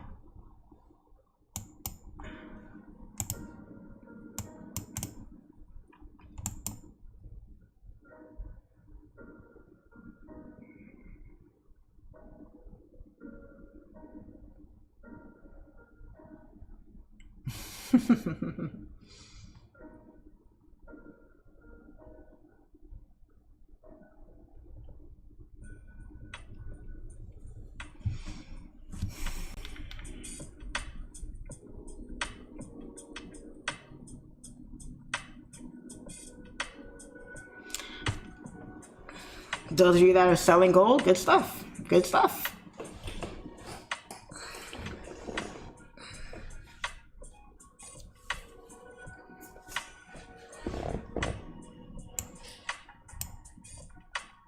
And guess what? If gold continues to melt, guess what? I could just revert to my strategy now and look for the strategy to give me a setup.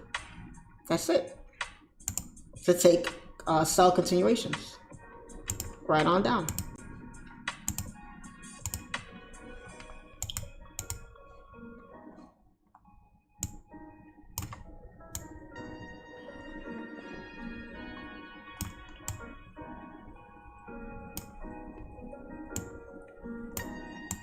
Well, we're kind of far from it now, but we'll see.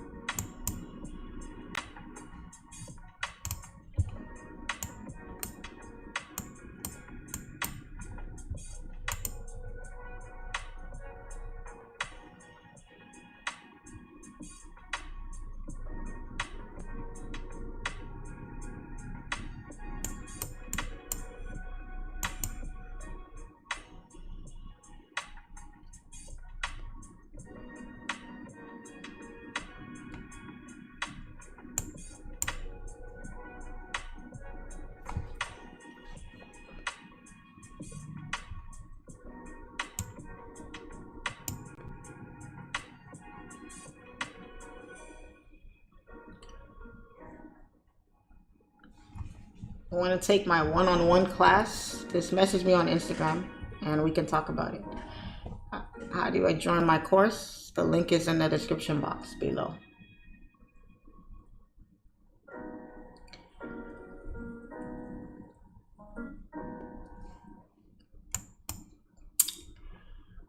See, gold was looking bullish from this area here. And now it's looking bearish. I don't know. We might continue down. We'll see. I'm going to wait and see.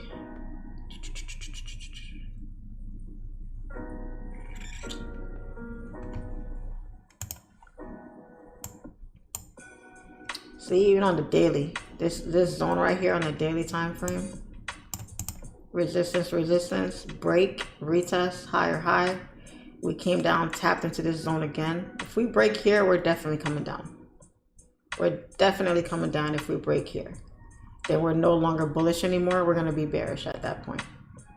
So what price does here in this area it's in right now is very telling. If price breaks here,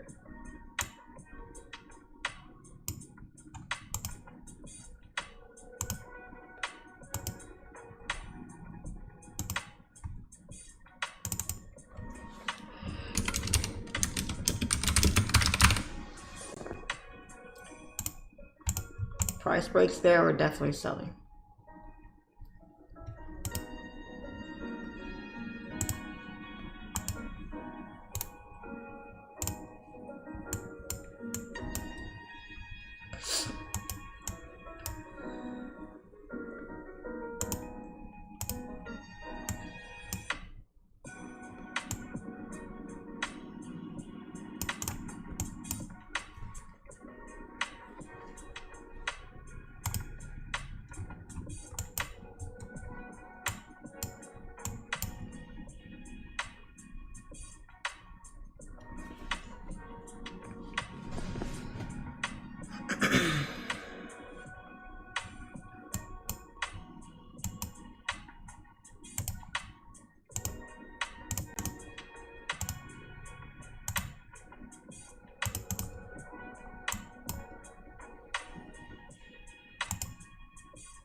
Do you have a daily goal when you're trading, or just take what the market gives you as profit? A little bit of both. A little bit of both.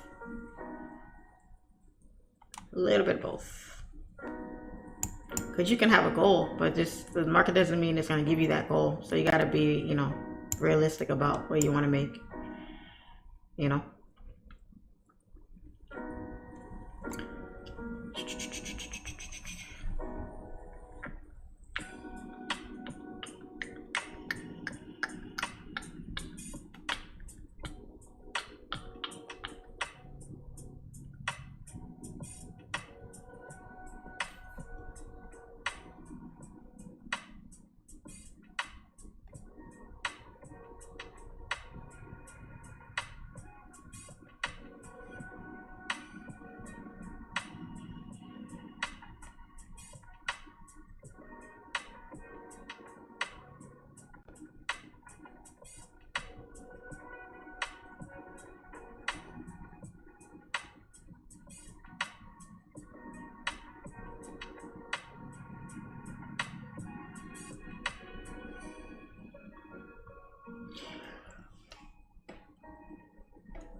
Yeah, I'm beginning to think that my bias was just wrong for the buys.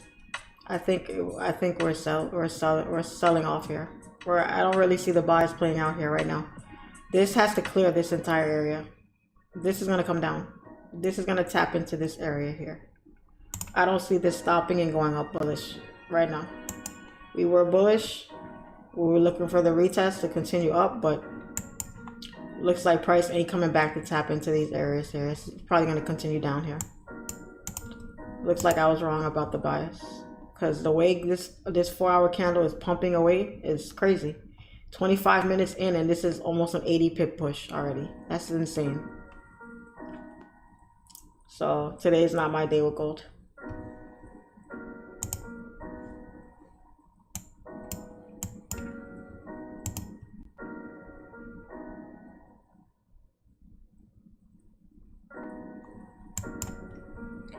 So I'm gonna wait for gold to hit below this area, like the 1981 area, to look for the sell continuations. I'm gonna miss out on all these. If this continues melting, I'm gonna miss out on it. I'm not jumping in for sells here.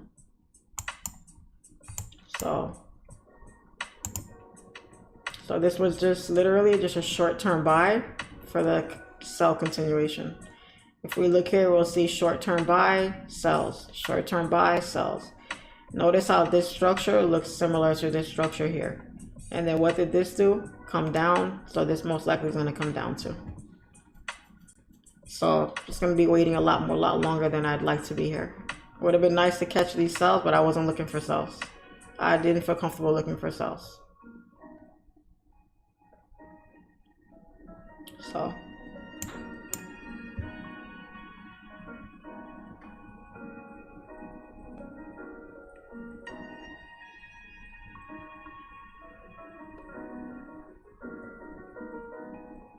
I just don't understand why price stopped right here. It doesn't make a lot of sense to me. This should have pushed up a little more. This should have pushed up a little more here. This barely pushed up here. I would have liked to have seen this pushed up a little more. It would have made more sense. If price came up inside this area here, it would have made a lot more sense to take a sell above around here, because you have lower highs forming here. So this lower high here would have made sense as well. Here, up here, for price to potentially push up and then come down to be in line with this move here. But the fact that price stopped right here, I don't understand that. Doesn't make sense to me, but you're not gonna get every move, so. I'm not gonna get every move. I'm not bothered about missing out on these sells. I don't really care. I mean, it's still early, it's 9:30. There's plenty of time to catch a setup. So I don't really care about missing. This could come down 1,000 pips if it wants to. I can still find a setup in here. It's no big deal.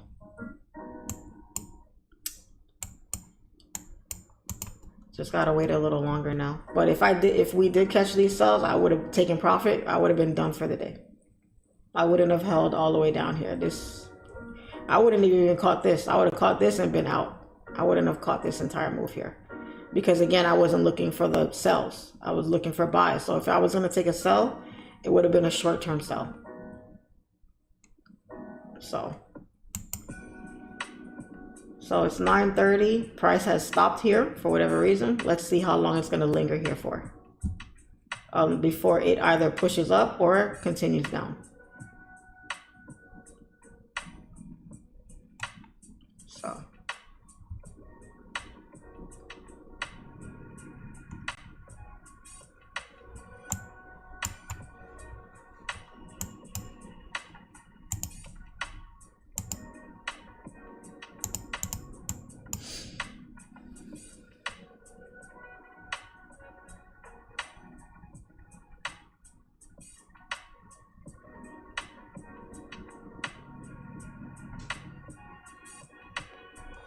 Yep, come on down.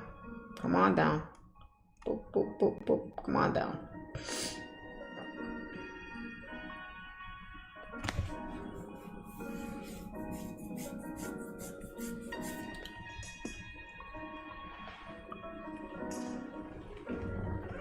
Ugh.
So guys, to be honest here, I have no idea what the hell gold is doing. I have no idea, because gold should have run this entire course to come down here.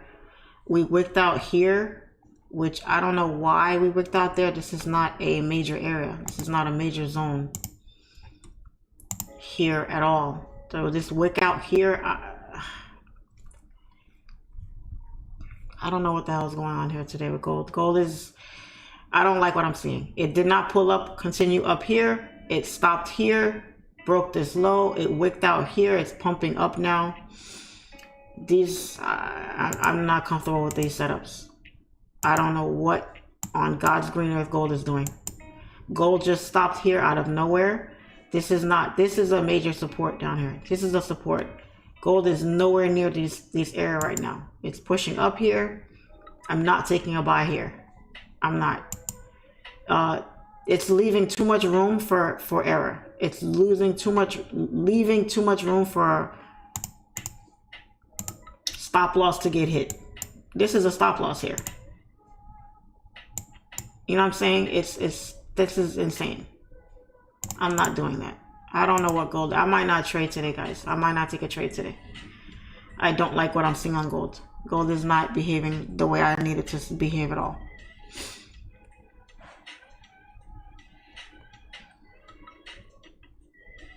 I don't know. I don't know. I'm trying to figure out here what it's doing. I don't understand it. This is, yeah, it's an order block, but it's a weak ass order block. It's saying a strong order. This is a stronger order block. This one hasn't been tapped into yet. So for it to stop at this one, that I don't know.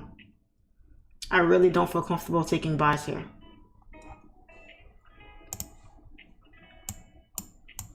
On the higher 30-minute, it pushed.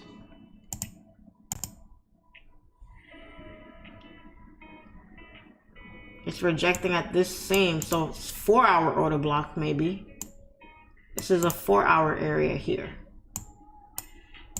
I don't know. I don't know, guys. I don't know what gold wants to do here.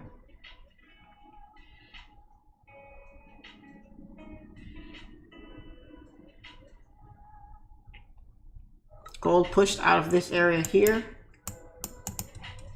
Pushed down, rejected twice. We've rejected twice here. Pushed up, tapped into this order block. We pushed down. I don't know.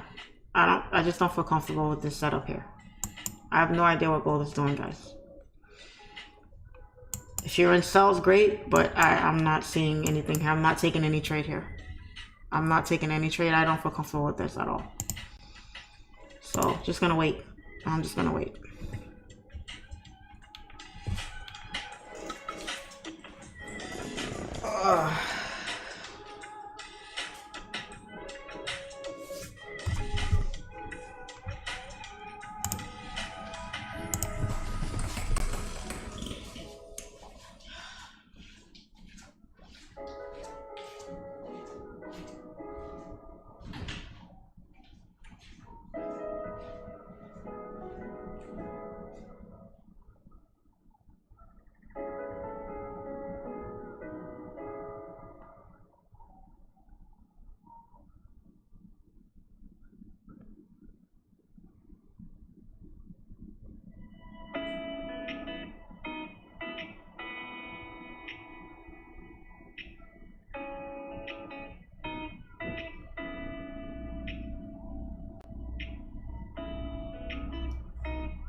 Just waiting on gold. Just waiting on some more confirmations.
With the YouTube Music app, you could discover every subgenre that's ever existed. Get YouTube Music Premium.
If if I get a candle closure above this area here, I'm gonna take gold buys up to this area, this TP area here.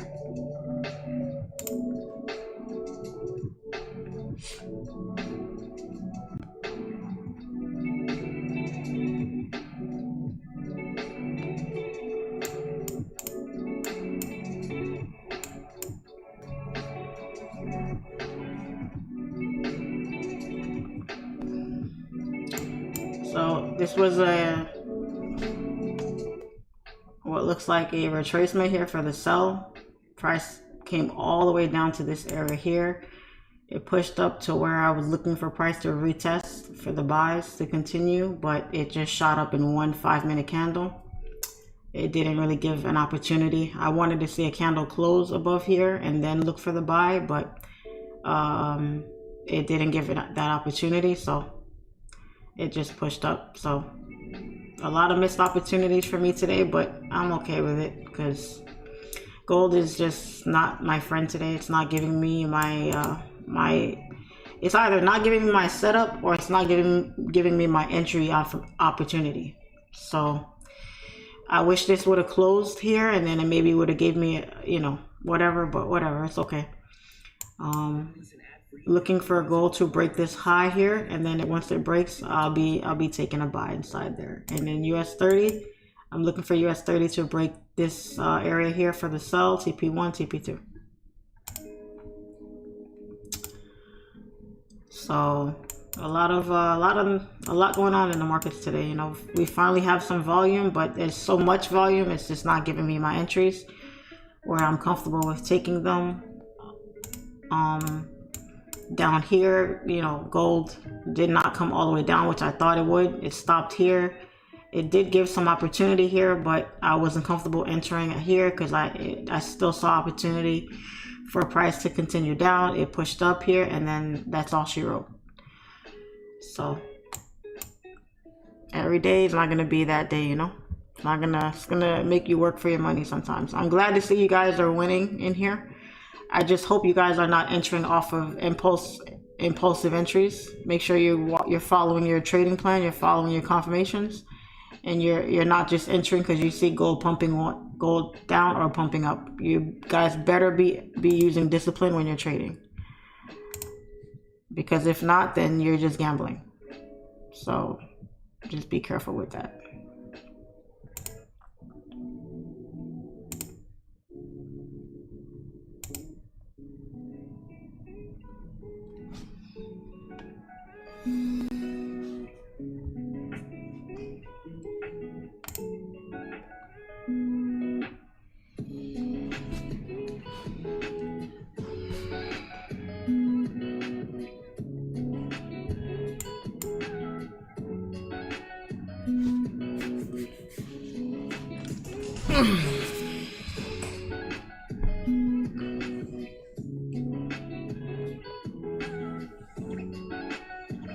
I just really hope that this candle, it doesn't push up in here and then just fly. I really hope gold gives me some kind of chance to take a trade today, you know? If this thing pushes up here and then just goes without me, you know, what are you gonna do, you know? So today just wouldn't be my day. So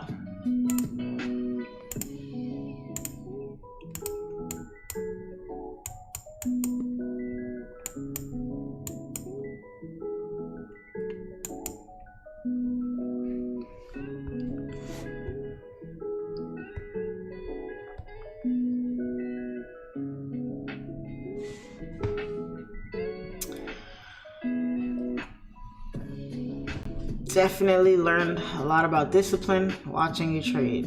Yeah, it's not easy. It's not easy, guys, but it's doable, you know?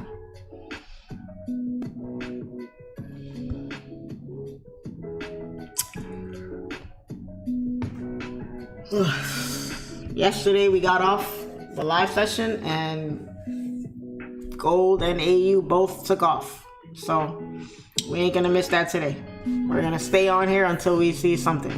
Now we saw some good moves here on gold, sells, buys. Let's see. Let's see if we can end the stream with a win. With a nice little 76 TP win for me today, right? You guys are all winning right now. I want to get in on this too. You know, I want to join the party too. You know what I'm saying? So let's see. Let's see if gold is gonna be nice to me today. So.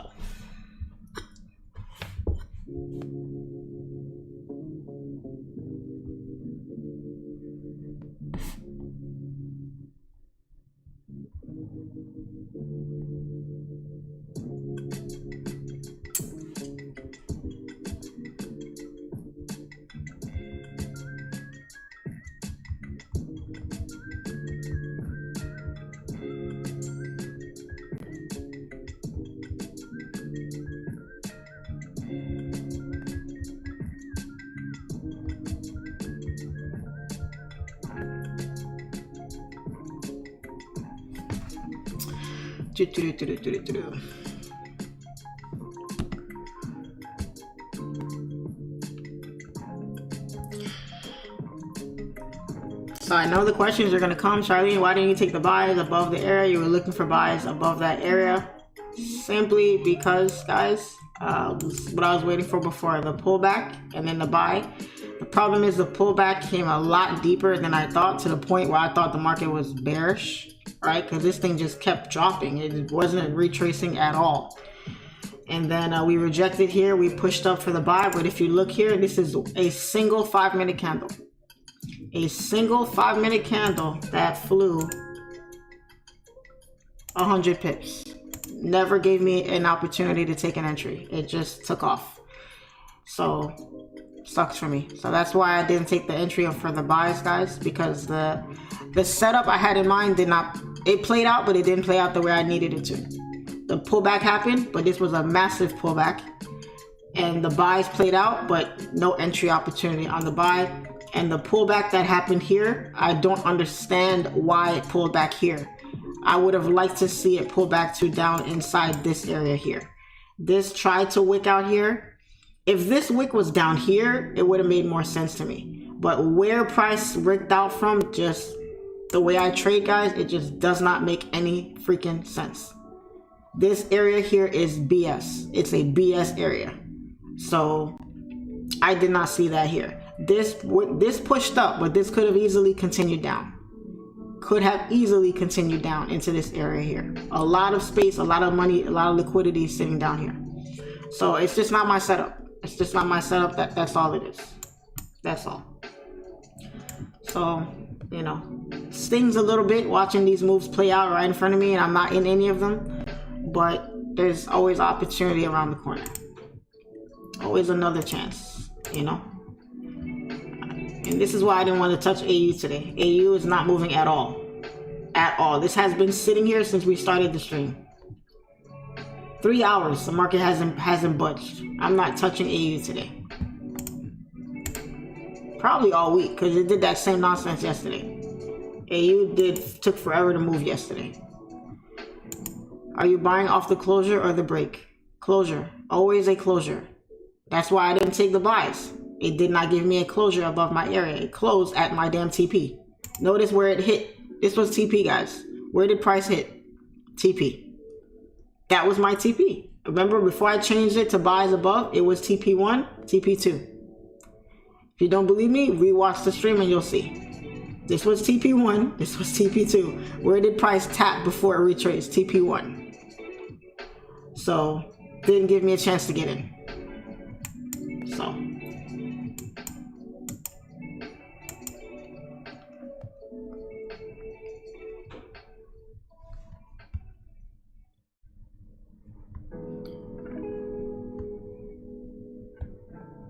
It's always annoying to me though how like the weeks start out crappy. Yesterday was a loss. Today, crappy setups. And then hopefully tomorrow, Thursday, Friday goes better, you know. It will go better. But I hate it how these weeks have been starting for me. I like they end off good, but I hate it starting out and they start out like this. Just nonsense. You know, I hate that.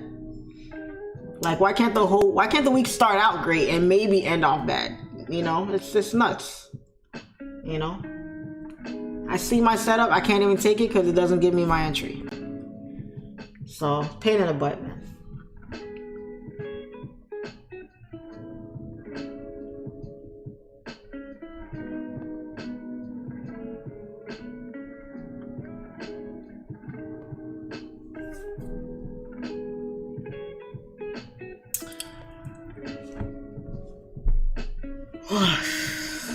One candle, 100 pips. Yep, I'm telling you, that's gold for you.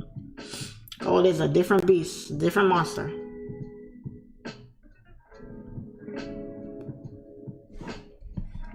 This song is boring. Let's try another song. This song is boring.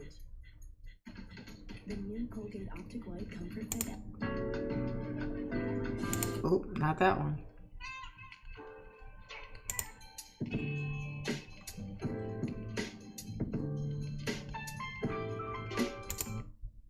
Elevator music. What's going on here?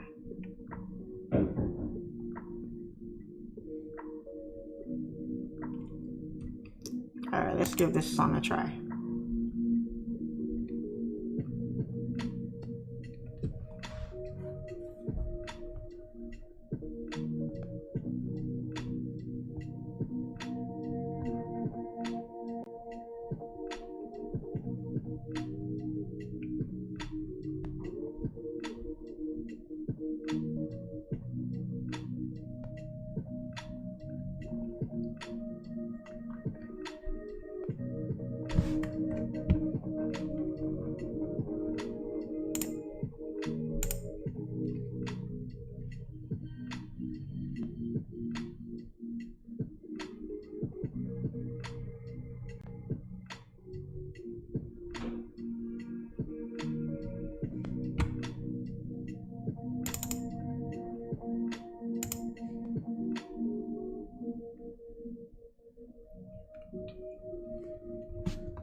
If I kidnap somebody, this is the song I would torture them to listen to give me the information that I wanted. That song was awful. With the Guardians of the Galaxy Volume 3. Awful, awful, awful music.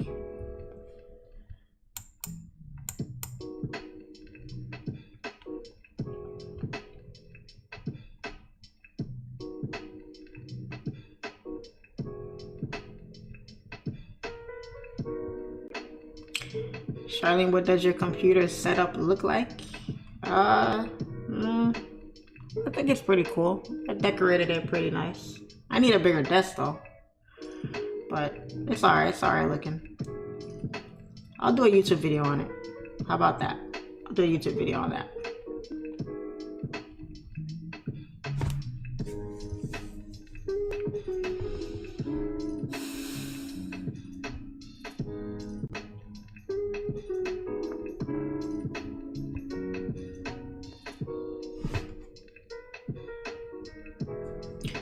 I'm trading pound yen, but I admire watching your live sessions, Charlene. Keep being great. Thank you, thank you, thank you. Thank you, thank you.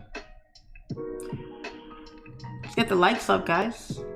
See if we can match up the likes to the views, you know? That'd be nice. Charlene, have you ever traveled to Europe? No, but I'll be going there next year. I'm going to be backpacking through France and Europe next year for about 3 weeks. Should be nice.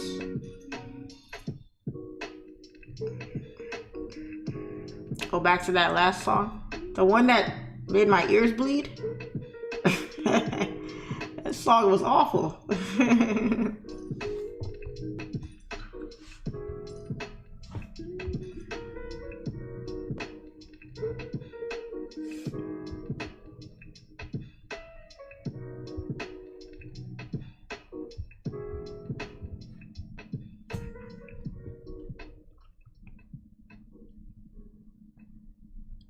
Yeah, guys, give me some likes. Get some likes. A lot of you won today, so if you won, y'all better give them likes. Some of y'all won on the sells, some of y'all won on the buys. I'm going to South Africa on February 2023. I think you meant to put 24 because we already passed February 2023, but that's very awesome. South Africa is actually my dream vacation. I just have yet to find somebody that wants to go with me. I can't go by myself over there, so yeah.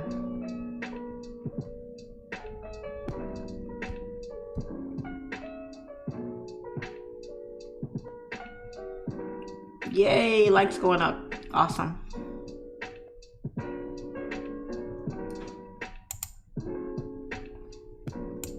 If gold doesn't give me my setup, I'll be looking to take a sell on US30.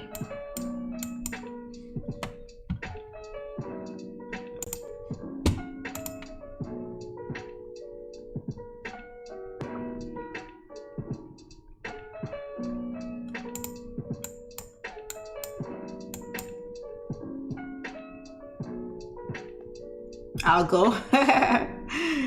Yeah, nobody wants to go to Africa with me. They either don't want to go or they can't afford it. So that's pretty tough. So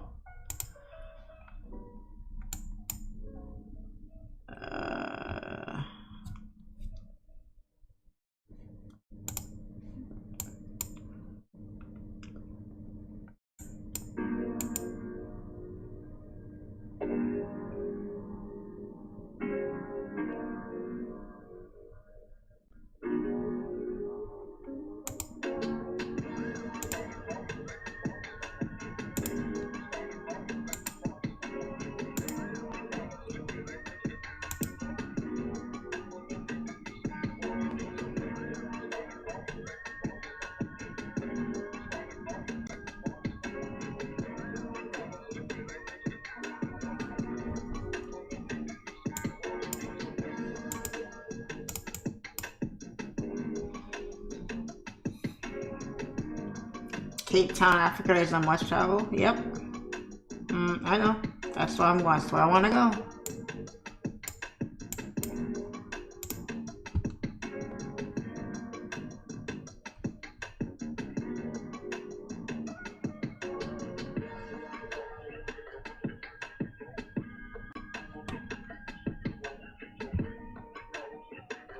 I want to go, but that plane ride, yeah.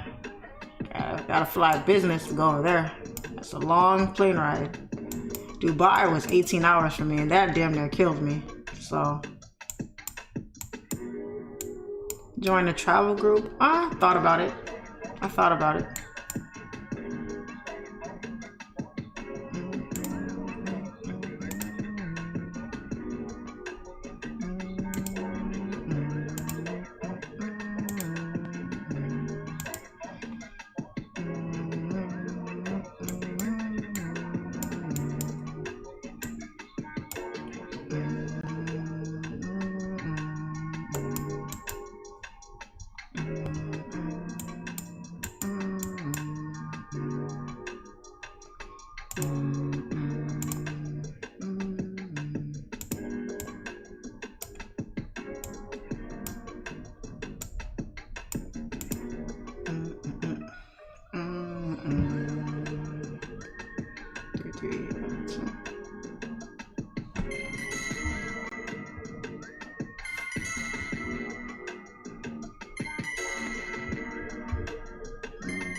Once the candle closes below here, guys, I'm taking a sell.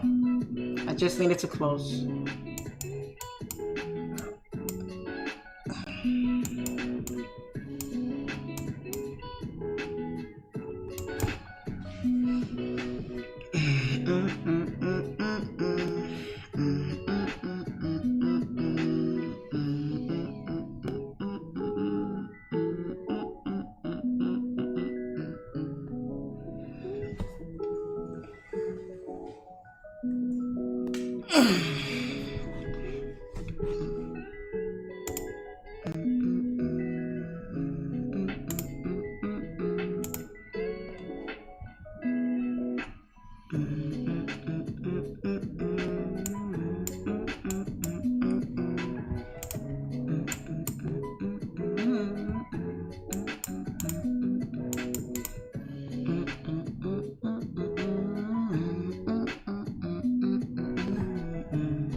Japan was my longest flight.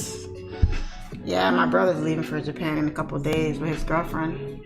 Pretty cool. I thought about going with them, but changed my mind. It's kind of short notice.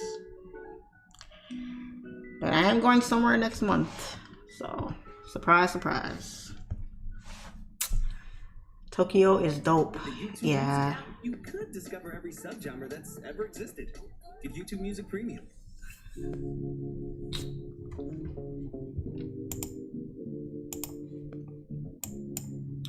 I'm using the strategy, guys, to take these sells on US30 and these buys on gold once we push up here. So I just need US30 to close below my break for sell area here. If I get a candle closure here, I'll be taking sells on down. So we have a nice rejection here, which is okay. Not a bad problem. I just need a next candle to close here. Thailand was my longest flight, and we did it with a 1-year-old. Wow. Passed him from family member to family member all over that jet. I can imagine. He was ready. I know that baby was ready to get off that plane.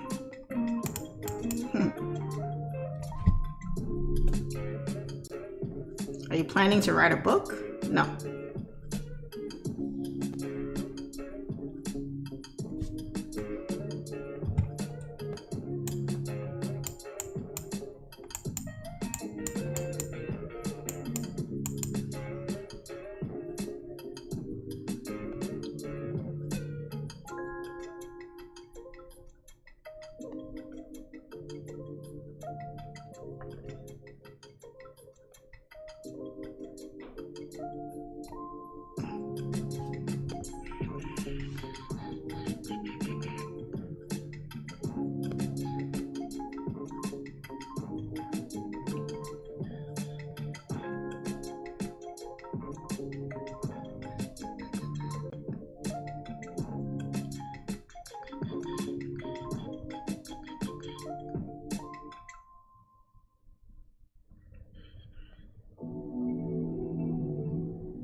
Apples and bananas. Do, do, do, do, do, do, do, do.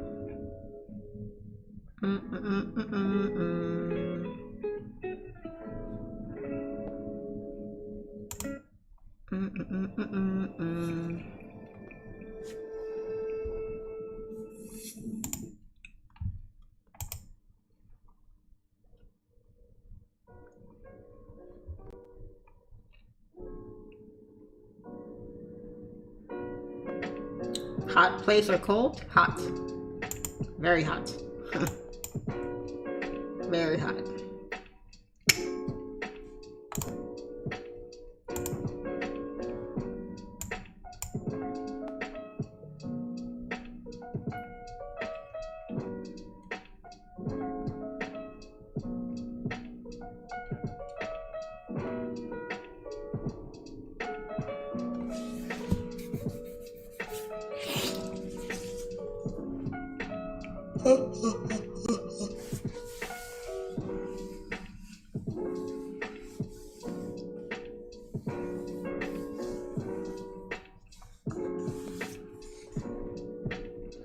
You've been watching too much Coco Melon.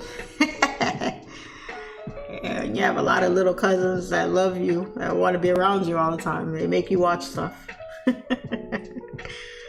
They make you watch a lot of stuff. It's like,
Can we post links in here? If it's a link to a chart, that's fine, Mr. LJ. But if not, if it's a link to some other stuff, then no.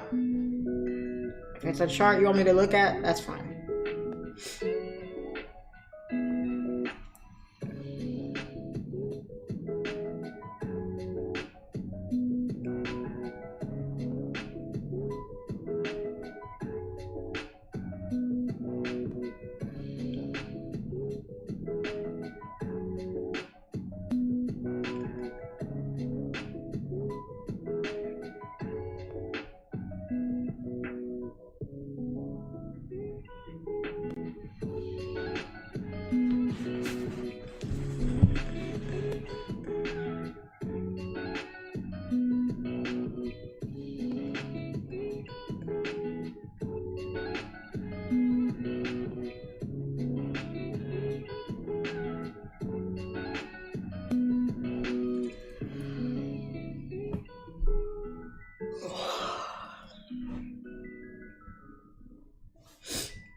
Ladies and gentlemen, this is your captain speaking. Buckle up, as we are stopping over it.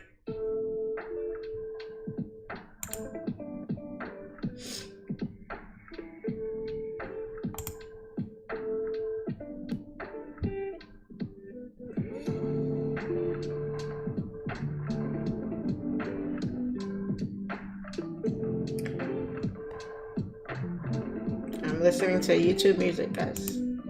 YouTube music. Lo-fi, Sophie playlist, I think it is. Sophie, yeah. Sophie, what are those?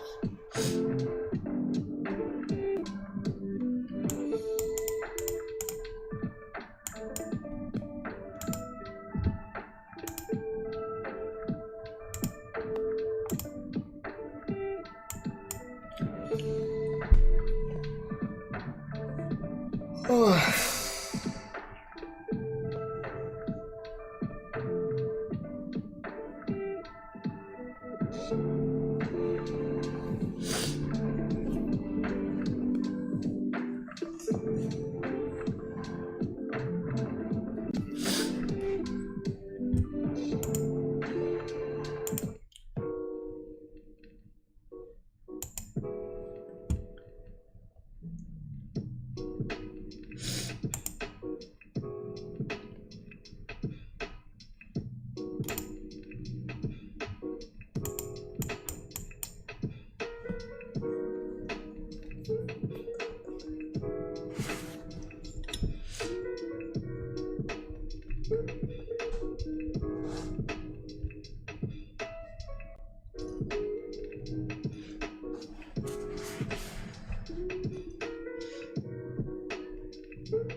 Do not trade AU, guys. There's no setup on AU. AU is not moving. AU's been sitting here for the last 4 hours. Don't trade AU today. It's not worth it. AU is not moving. You want to trade it? Trade it. This is what I see. Buys above this area, but there's no volume right now. It's about to be 11 o'clock, and this thing has not budged all morning. So, you can trade it if you want, but I ain't looking at AU today. AU is on one today.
I am so sleepy, guys.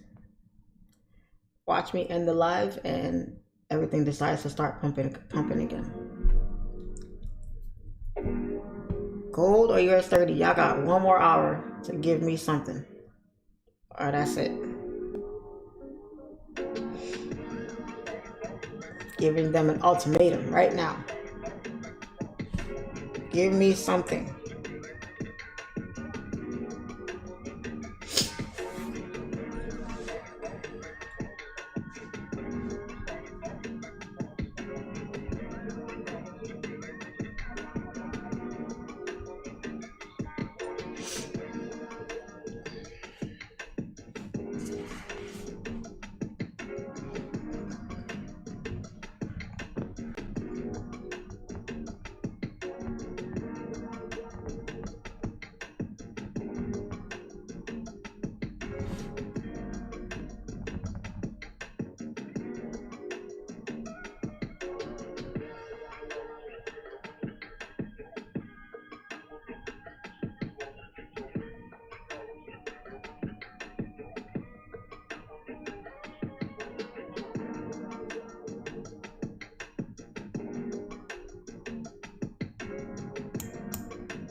YouTube Music app has playlists for every mood. Like if you're in the mood to get your squat on.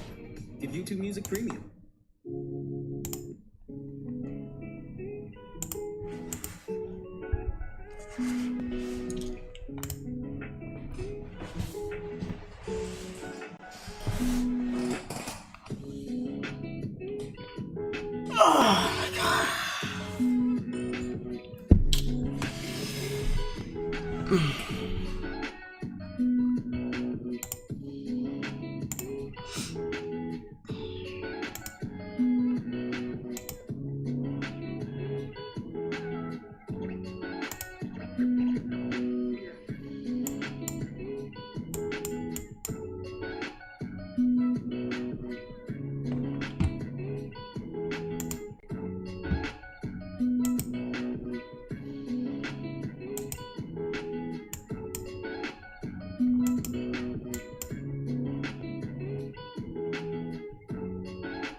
I am so sleepy, y'all. Let me tell y'all.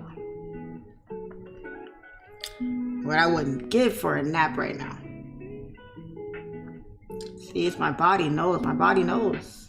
Like, Charlene, you're supposed to be off the charts right now. What are you still doing here?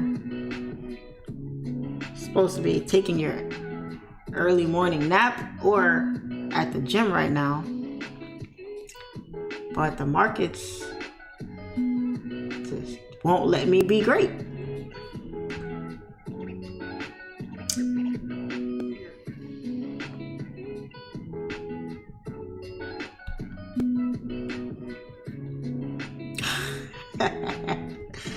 You guys are funny in the chat. Y'all are funny.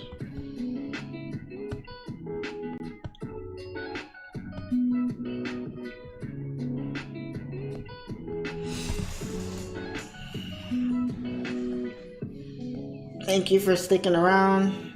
I don't mind. I just don't want to end the stream again and watch the market pump away, you know? We already missed some moves, so I'm like, all right, let me try to get something, you know? Same thing. I'm going to stay on here till 12 o'clock. One more hour. 12 o'clock. We'll see.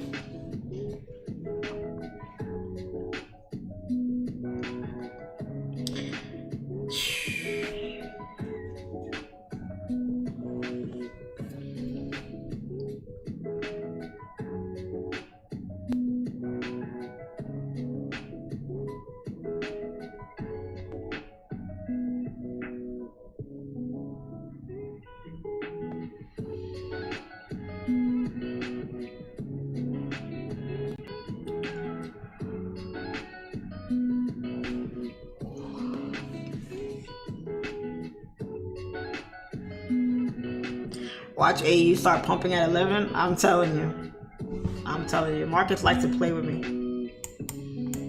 Markets like to play.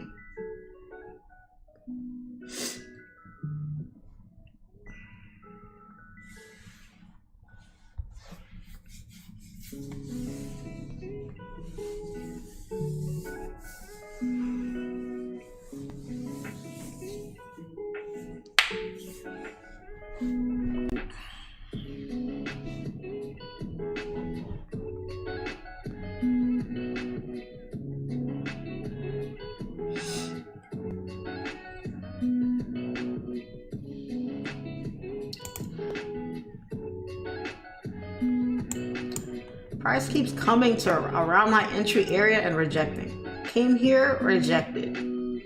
US30 came down, rejected. Like, my analysis must be trash today, guys, because I don't know.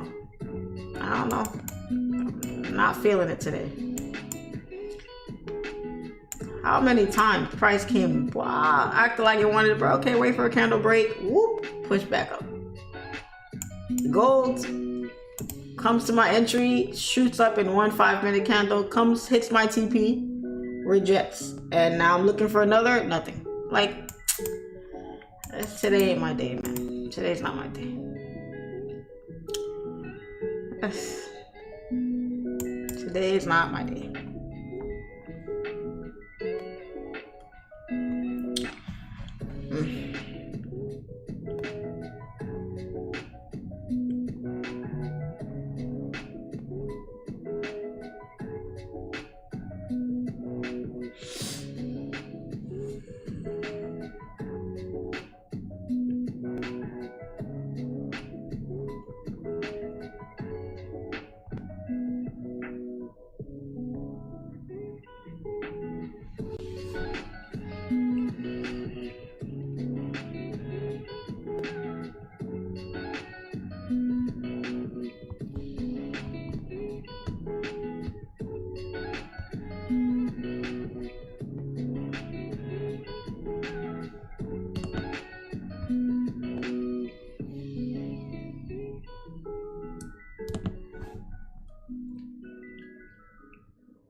I haven't heard from Owen in 24 hours.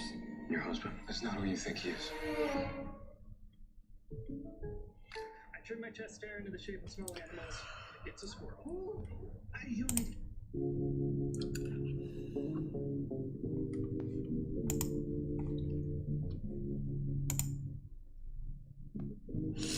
Gold just needs to go up, yeah.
Oh, this song is depressing.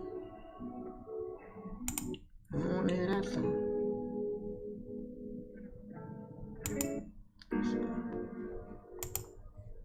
I hear no sad music right now.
She's looking good today. Well, thank you.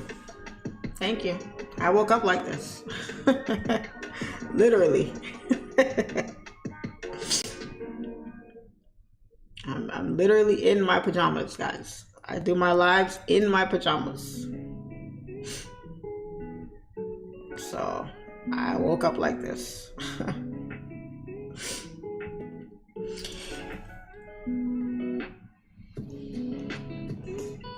Oh. Oh God.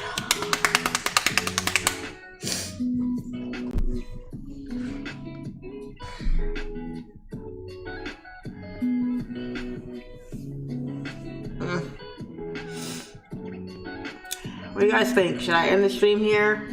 Wait till 12? What do you guys want me to do? Wait till 12 or what?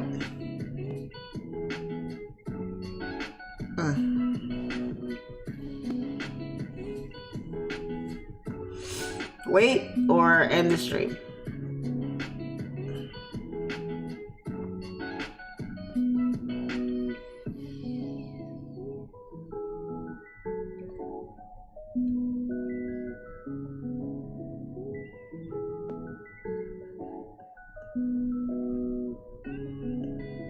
Come back at 12.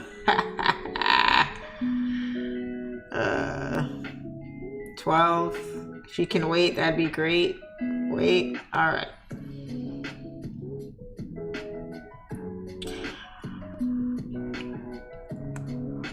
Okay. All right. I'll wait. Well, I'll thug it out. I will thug it out until 12. And then after that, if it doesn't give me anything, well, that's my Tuesday.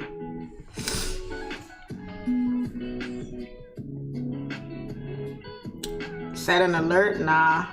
I sleep. I like to sleep. I don't wake up to alarm clocks anymore. I am out, baby. Take a power nap. My power naps are like 2 hours. My power naps are 2 hours minimum. Ain't no power nap.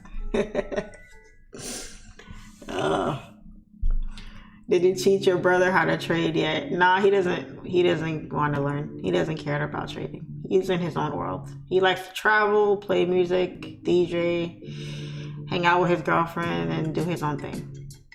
Fresh out the military, he's doing his thing right now. He doesn't want to trade. None of my siblings want to trade. None of them. I'm the only one. None of them want to trade. But when they need money, they know where to go. Hey, Charlene, how are you? Yeah, I already know what you want. They don't want to trade, but yeah. But when you're the oldest, you gotta take care of all the little ones, right? You gotta look out. So.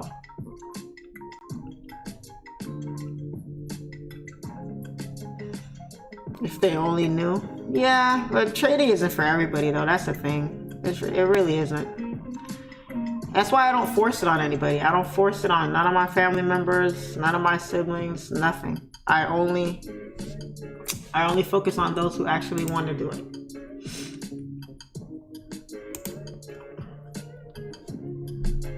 You know?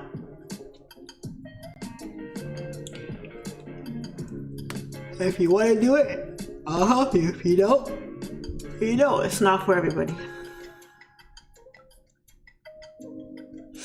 There's other ways to make a lot of money. It's not just trading. You could do other stuff too. You gotta find what makes you happy, you know, what works for you. She takes superpower naps. Yep. Yep.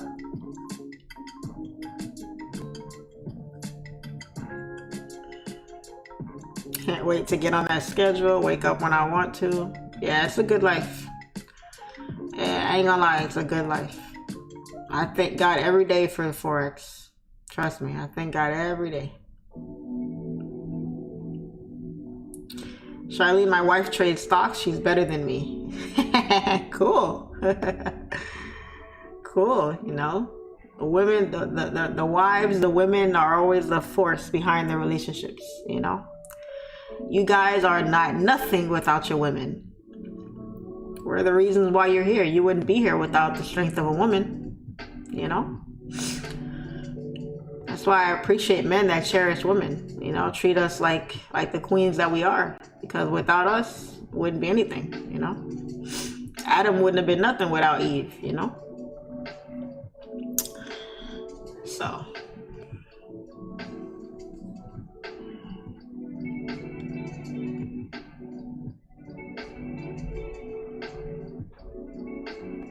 I'm the youngest. Everybody hit me for cash. I'm not even profitable yet. Well, it's coming. It's coming. Trust me. It's coming. You're gonna start hearing from cousins you never knew you had. Hey, remember me? We had our communions together. Remember? Yeah, no, I don't remember.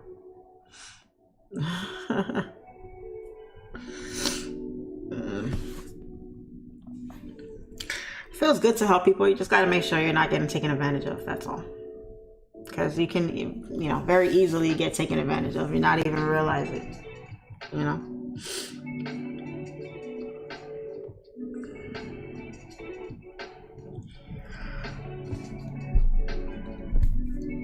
You guys are lucky I love y'all, because I would have been ended this stream. I would have been on my third dream by now. On my third dream. Take your videos off and watch Uninterrupted. Try YouTube Premium on us.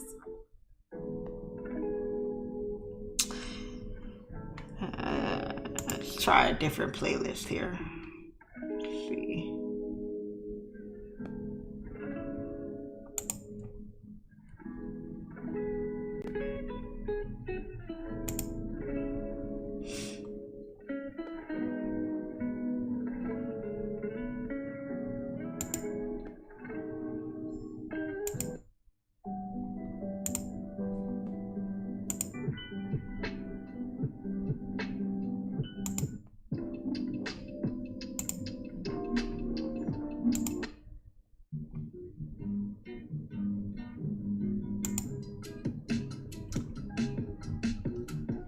What kind of playlist is this?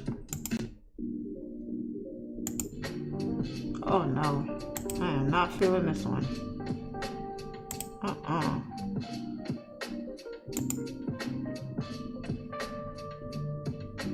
no, no, no, no, no.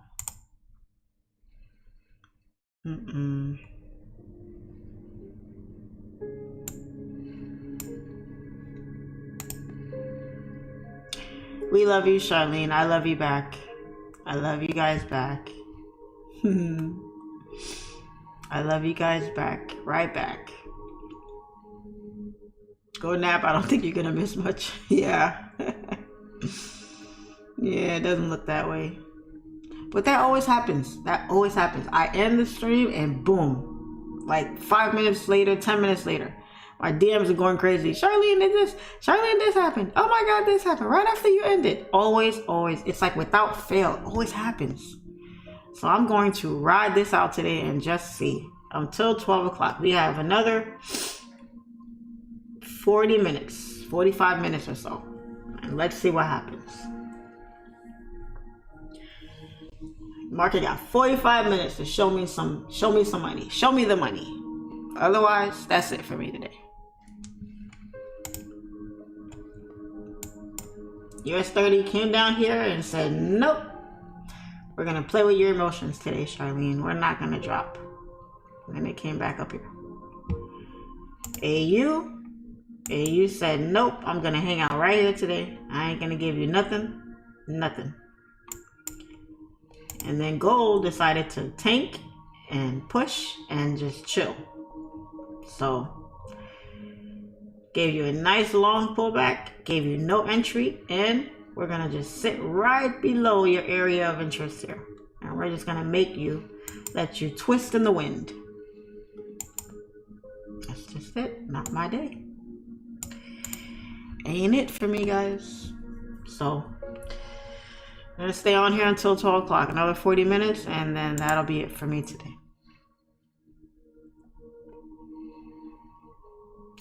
Thank you, Charlene, because I leave for work at 12. You staying is highly appreciated. You're very welcome, Karen. Very welcome. Every time I watch you have a bad one, I may curse. Every time I watch you have a bad one, I wouldn't say that. Today wasn't bad. I just missed moves, but we didn't lose today. A lot of people won today, so a lot of people won. So today wasn't bad. If I don't take a trade today, it's okay. It's not a bad day. It's just didn't play out for me. You know, it's just one day. You know, the rest of the week. You can't fret over one day, guys. If you do, just make sure it passes quickly. But it's not the worst thing ever. You know. I have so many chores to do, guys. I gotta wash dishes. I got laundry to do. I have to go to the gym today because I didn't go yesterday. Thank God I cooked yesterday, so I have leftovers. I got so much stuff to do here today. I think I have a one-on-one later too. I have emails to send out. I have papers to file. I have a lot of stuff to do today. But I'm gonna squeeze in a nap because I can't function if I'm sleepy. So I don't know, I went to bed at like midnight last night, a little bit after midnight. I got up at 6:30. So I'm running on like 4.5, 5 hours sleep right now, which is, I need a solid 7-8 hours to be 100% for the day. So probably take an hour nap after this and then get my day started. I'm on here a little bit longer than I usually am, so I gotta do that. Yeah. What did you cook? My mom came a couple days ago and she made me some fish and there was some leftovers, so I made some fried snapper yesterday and I ate it with some white rice and some tomatoes and onions and all that good stuff. So I have some leftover from that. That was really good. I pat myself on the back. I made a really good dish yesterday. And then that's about it. So yeah, I do miss eating meat. I'll be honest. Sometimes when I see like commercials on TV for like chicken wings and stuff, I do miss eating meat, but it's not that bad. It's not bad. I'm used to it by now. It's been over a month now. I'm used to it by now. So what they say, it takes 21 days to build a habit, maintain a habit. So I'm doing good. I'm very proud of myself, you know. That discipline is really paying off. You know, I said I was gonna do it until the end of the year to see, because I really did it to see a difference in my body, you know, because I'm on this whole, you know, weight loss fitness thing. So I'm really doing it to see if I see a difference in my health and my body. I'm not getting sick. I'm not, you know, I am a lot more tired now than I usually am. I need something to give me more energy, because I'm finding that I'm super tired. Like I didn't go to the gym yesterday because I was tired the whole day. I still had work to do, but I was tired while I was working, which I don't understand. Took a nap yesterday, woke up, did a one-on-one. I cooked. That was the only meal, and that was the only meal I had. I ate one time yesterday, and that was the fish that I had. I watched the Golden State basketball game, and then I knocked out after that. And then I'm tired again right now. I'm so sleepy right now. The back of my eyeballs are burning because I really want to close my eyes right now. But shouldn't be like that. Shouldn't be that tired, you know. So I need something to give me an energy boost, so I could be on the go, you know. I need something for that. So we'll see. I don't drink Red Bulls. Caffeine does nothing for me. So don't say I'll drink more coffee or drink energy drinks. Those things do nothing for me. And I don't like energy drinks either. I think they're bad for you health-wise. They're full of sugar. A lot of stuff, processed stuff and all that kind of stuff in there. So I think I drank a Red Bull once my whole life, and I took a sip of it. I bought one from a gas station once, and it has a really nasty aftertaste, so I threw it away. And I never tried Red Bull again, ever. Red Bull is so nasty to me. So I kind of swore off energy drinks after that. So I don't really drink energy drinks. So I'm going to have to find another source of energy. Maybe a natural source of energy. That's better. So we will see. Because this sleepy, tired business is not going to last very long for me.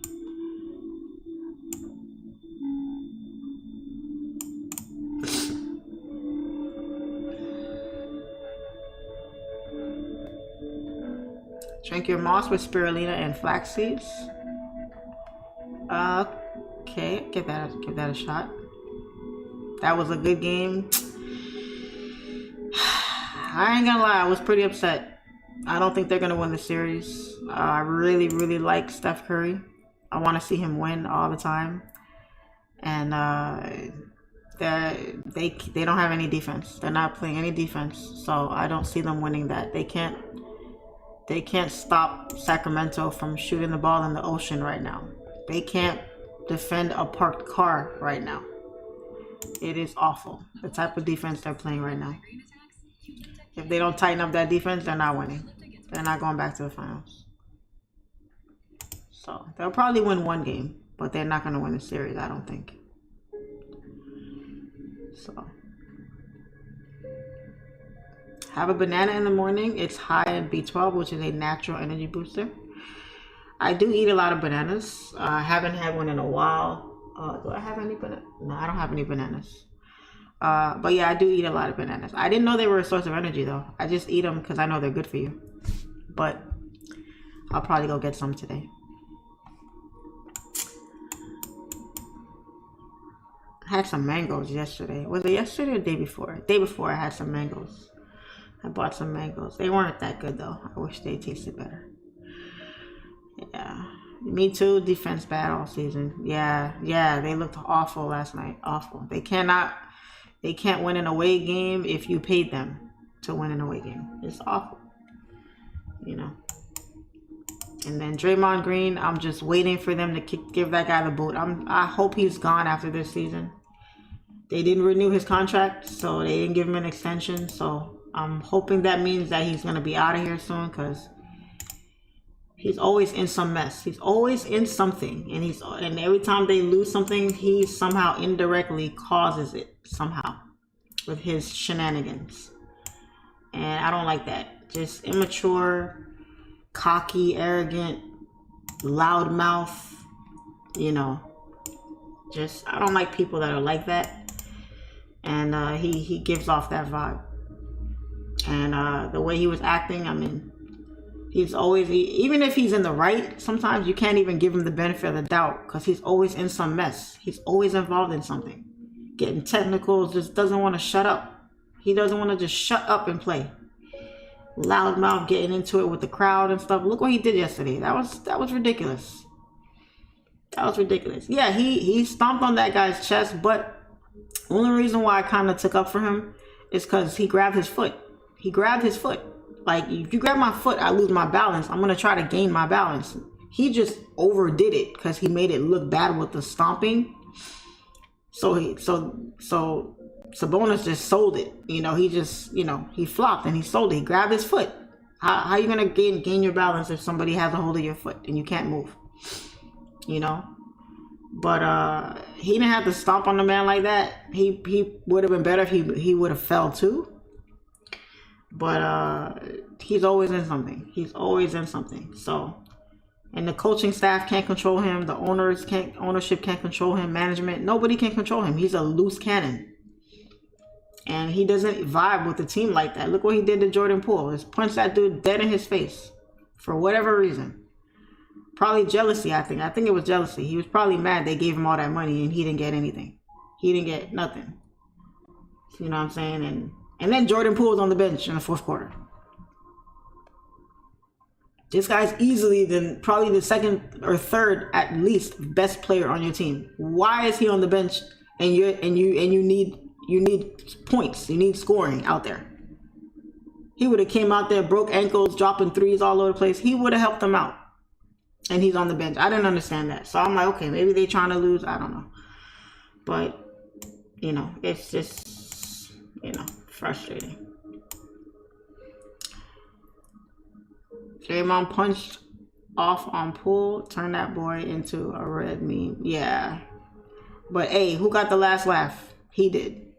He got the last laugh. Because why? He got a bag.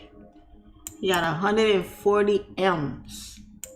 140 M's. For those of you that don't know, that's millions. That boy got paid. And he keeps playing the way he's playing, he's going to be eligible for a Supermax contract after that one is done. So, where's Draymond Green going to be there? He's going to be riding LeBron's coattails like he been doing. You know, acting like a groupie, like a fanboy. You know, all over LeBron. LeBron don't care about that, man. LeBron's about his money. LeBron is about his image, his pockets, his brand, his stuff. That nonsense Draymond does on the court, you don't see LeBron doing that mess. You don't see Steph Curry doing that. You don't see Giannis doing that. You don't see Damian Lillard doing that stuff. You don't see that stuff. Those guys have class. They have maturity about themselves. Carry themselves a certain type of way. You know? It's ridiculous.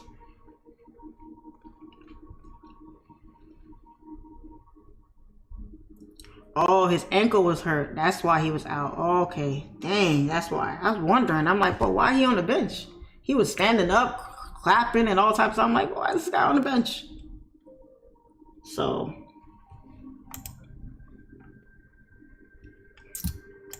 yeah. But we'll see. Laker play tonight.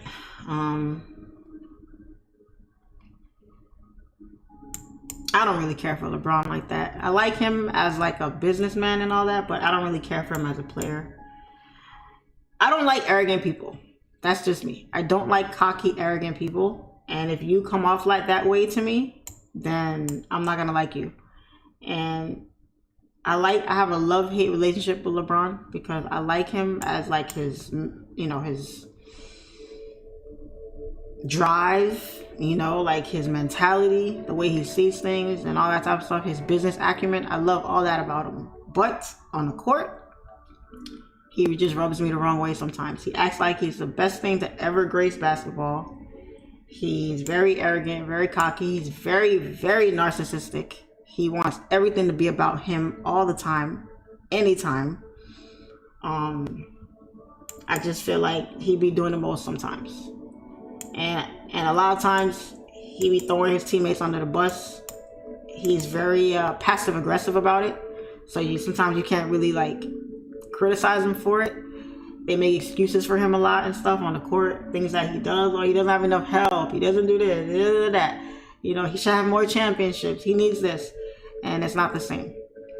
So that's how I feel about him. Crowning himself and all that Super Bowl. That's why he got booed at Super Bowl. You know, Super Bowl ain't got nothing to do with you. This is football. This ain't basketball. Ain't nobody talking about basketball and you breaking the record right now. This is football. Why are you up in the Jumbotron crowning yourself? Narcissistic. You know? Making it about him. You know what I mean? So I didn't like that. So people that are like that, I don't vibe with people that's like that. I'll just admire from a distance to a certain degree, and that's that. From a distance. This is going to be great. Do. Is plaque psoriasis making you rethink?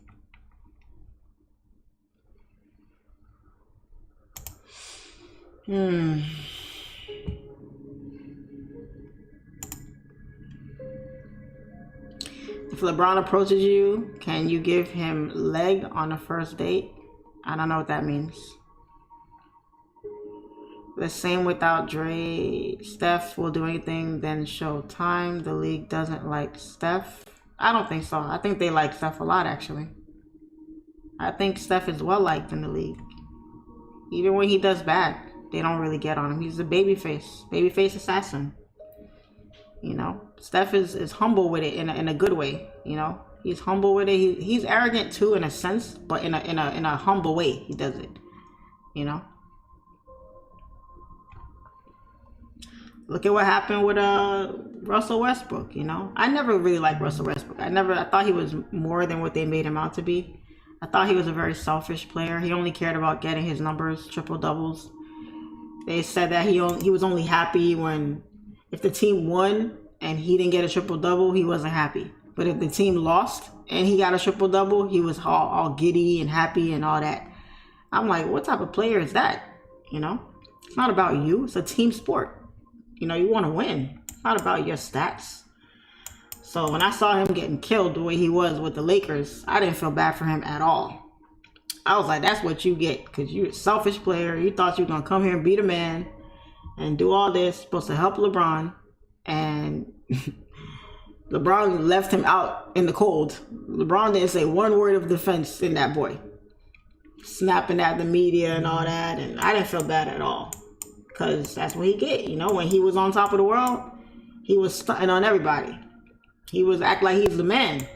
And now you at your low, everybody's kicking you while you're down. It doesn't feel so good. You know? So that's why you gotta always humble yourself, because the tables can always turn, you know? You never know what life is gonna deal you. You could be on top today and nowhere tomorrow. You know? Remember where you came from. Just be humble about it, you know? There's time to pop your collar, there's time to flex, and there's time to be humble. Some people don't know the difference. Some people don't know the difference. I'm looking for buys above 2014, guys. If price breaks 2014, I'm looking for buys. 2015, I'm sorry, 2015.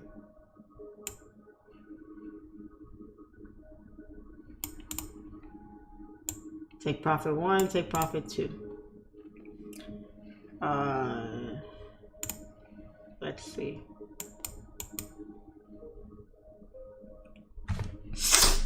That doesn't look like US30 is going to play out here. US30 pushed all the way away from my entry here. So I don't know what US30 is doing today. So let's keep an eye on gold to see what gold wants to do.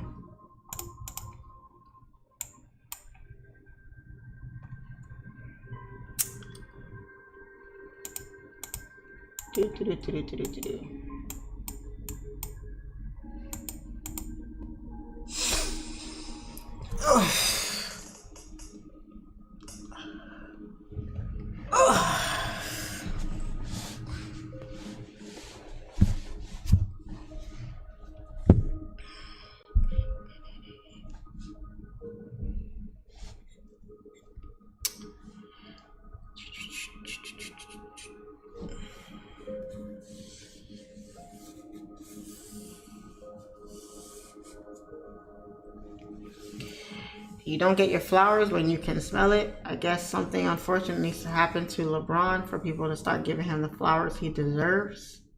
I think he gets all the flowers he deserves, honestly. That's just my opinion. The media never really talks bad about him. They always highlight the things he does good and they downplay the things he does bad. He doesn't really elevate his teammates in a sense. Because if you better play your best with him, otherwise you're gonna get killed. You're gonna get blamed for everything. You either you win with him, or if you lose, it's your fault. If you lose with him, it's never his fault. It's always your fault. You know, that's not the best. Psychology wise, that's tough. You're always under some type of pressure. You know? So it's a lot. One thing I can say about him though, he gets people paid. He knows how to make money. He's a billionaire. You know, he's not even out of the league yet. You know, he gets his teammates paid. He get people paid. So you get around him, you're gonna win with him financially. You know, we could all use friends like that in our lives. All right, you get around this friend, you're gonna get a bag with them because you with them, you know them, you got connections with them. I'm telling you, sometimes it ain't what you know, it's who you know. It's who you know.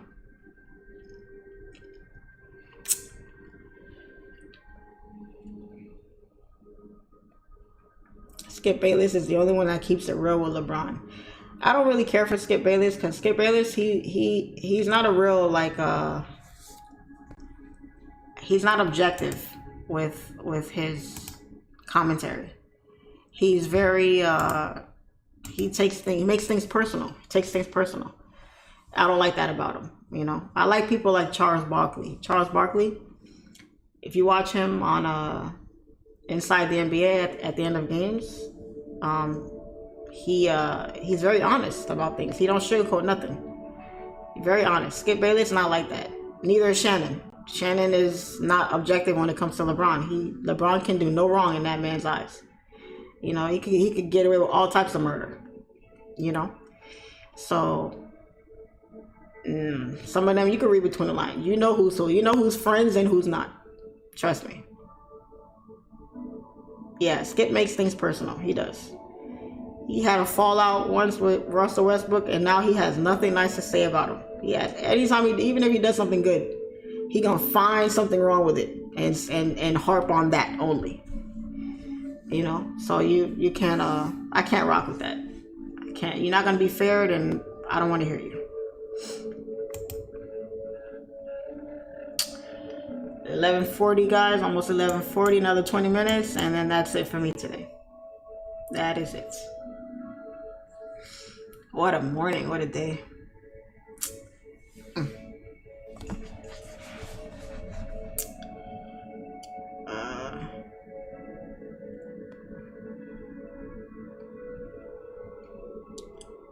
It would not have been an MJ without SP and DR. Yeah, you're right. You're right. And MJ says it. He gives him his flowers. He says it. Skip will disrespect Westbrook to this day. Yeah. He don't like that man at all. At all. But you know what? Skip stands by his word though. Because everybody he talks crap about on his show, he invites them to come on his show and talk. Come debate me. This is how I feel about you. Tell me why I'm wrong. He does that. And where's Russell Westbrook? Where's he at? Excuse me, Russell Westbrook. Where's he at? Nowhere to be found. You can't be in the NBA making all this type of money. You have such a horrible shot. That man can't shoot. Turns the ball over like crazy. Does all this trash talking when he hits a shot on you and he's a horrible shooter. Like, I couldn't understand it, man. Rocking the baby on people. Oh, you too small. You know, talking all this mess. And he's not that great of a basketball player. He's athletic. That's it. He's just athletic. That's it. He didn't have nothing else to bring to the table. He didn't bring no leadership. He didn't bring no wisdom. He don't motivate nobody. He only cared about his numbers. Started crying when they started calling Westbrook. Oh, that's shaming my name. You're shaming my name. Shut up. Be a man. Be a grown. Who cries about somebody calling you a certain name? You a millionaire playing on a big stage and you crying about that? Well, guess what? They call you that because you can't shoot. So on the off season, when you're getting millions of dollars to train, get your behind in the gym. And don't leave until you shoot at least 1,000 shots, 2,000 shots. And then change the narrative about yourself. Maybe then nobody will call you Westbrook anymore. How about that? Change how you play. That's it. Crying about that. Get out of here. Oh my God, when my kids go to school and they hear people talking, shaming my shut up. How many nicknames LeBron got? You see LeBron crying about that? And LeBron got grown kids. He don't have little ones. He has grown kids where they really do be bullying and teasing people in school. I wish LeBron would come out and cry about them calling him LeBald, LeBubble, all the crazy names they be calling him. He don't care about that. Crazy, man. I couldn't believe it. I was like, are you serious? His wife getting on Twitter, leave my husband alone, don't call him that. I'm like, you both look ridiculous right now. Both of y'all. Both of y'all look ridiculous. You and your husband who can't shoot.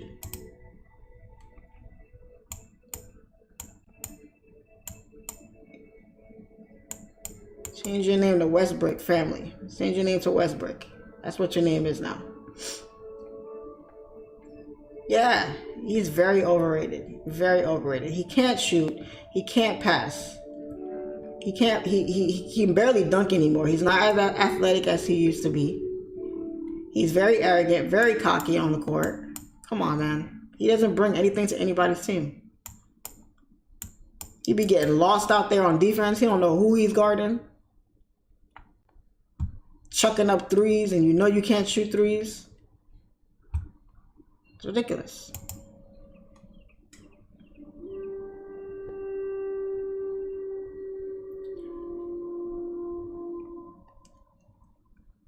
LeBron has never been about me, me, me. Oh, I don't know what LeBron you've been watching. LeBron makes everything about LeBron.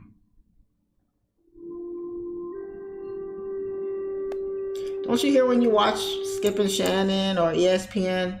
They don't talk about the Lakers. They talk about LeBron and the Lakers. It's almost as if he's his own entity.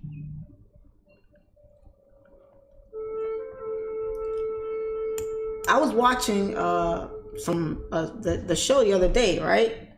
And a sports show about the Lakers. They were talking about the Lakers.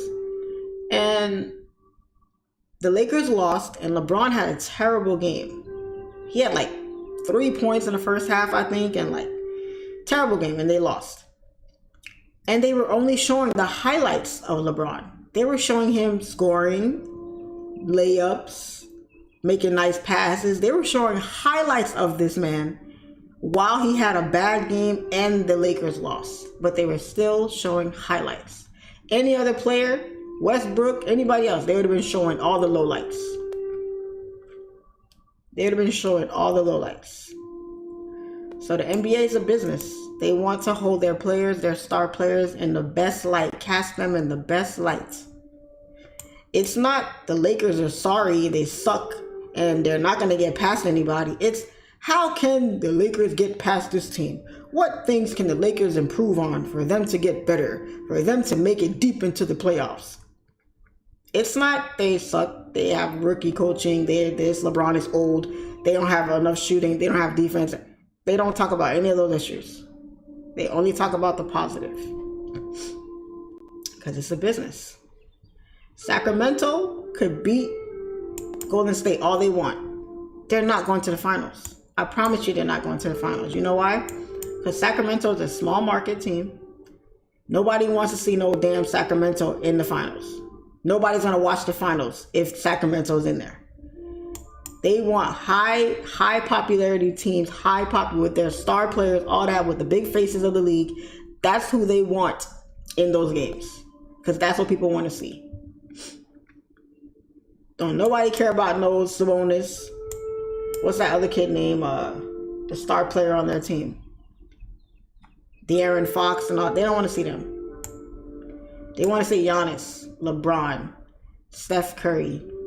Who else? Kevin Durant, Devin Booker. The big name, the faces of the league. That's who they want to see in those games. It's a business about making money, guys. And they don't want sweeps either. The more games they have, the more tickets they sell. That's what it's about, guys. Money, money, money, money.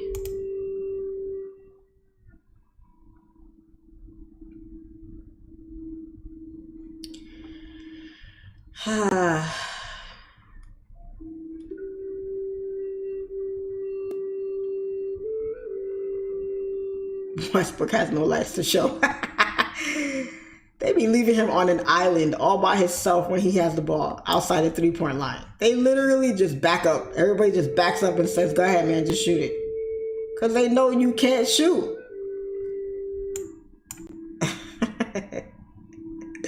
It's awful. It's almost embarrassing. That's why I was telling you they don't want the Warriors to win this year. Yeah, but Steph is one of the faces of the league. Steph is people like Steph. So I wouldn't say that. If the Warriors make it, they got to pull it out the mud. They got to pull it out the mud this year.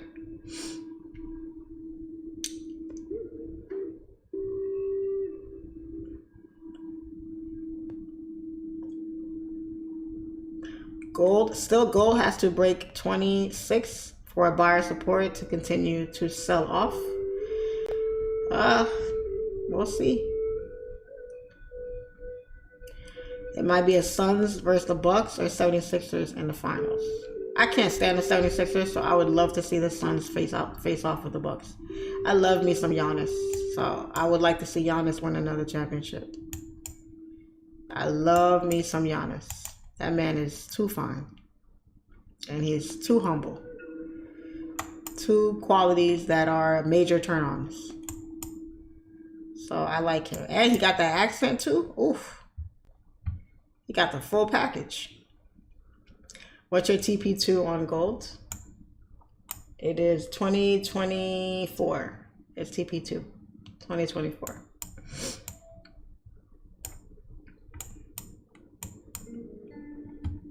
TP1 is 2019. TP2 is 2024. So people want to see the Nuggets. Negative. Negative. Pushing and grabbing. Well, it's the playoffs. Remember, the playoffs, they let them play. They let all types of stuff go through on the playoffs. So, Charlie, what are we listening to? Sorry. All right, let me find something else for y'all. I was wondering too, but I got lost in the conversation, so my bad. Let me put something else on for y'all. You're like, Charlie, what are we listening to? I know, right? Just nonsense here.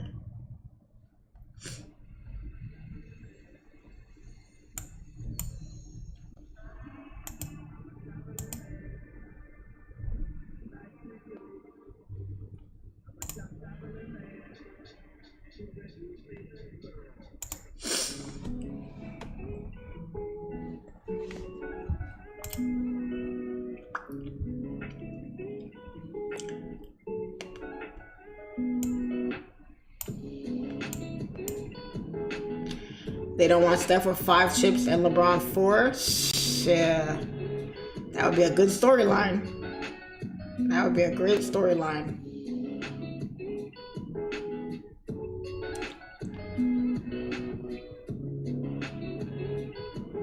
I'm all in to up gold. Cool.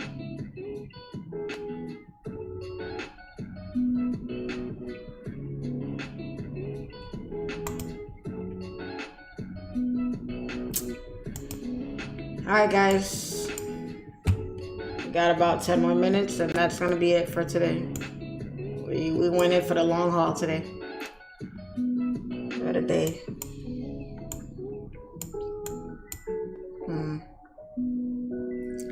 Why you got to do the Nuggets like that? I don't know. I'm not a real fan of Denver like that. I don't really care for those off-market teams. I don't know. At the end of the day, we just want to see 2 good teams going at it. Right now, all the games are electrifying. So I love it. The crowd, the energy, the noise, the game. It's like there's no blowouts. There's no craziness. It's like real competition. I love it. I love every minute of it.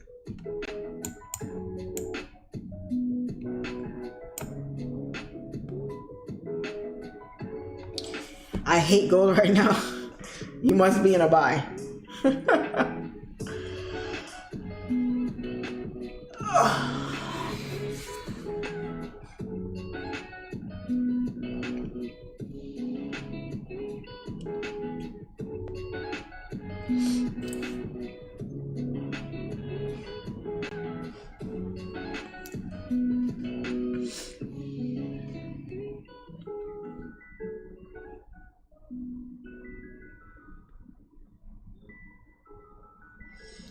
Thank you. Have a blessed day. You as well. You as well. We're going to be logging off here. We're all going to be taking off here shortly. I don't really see anything happening here.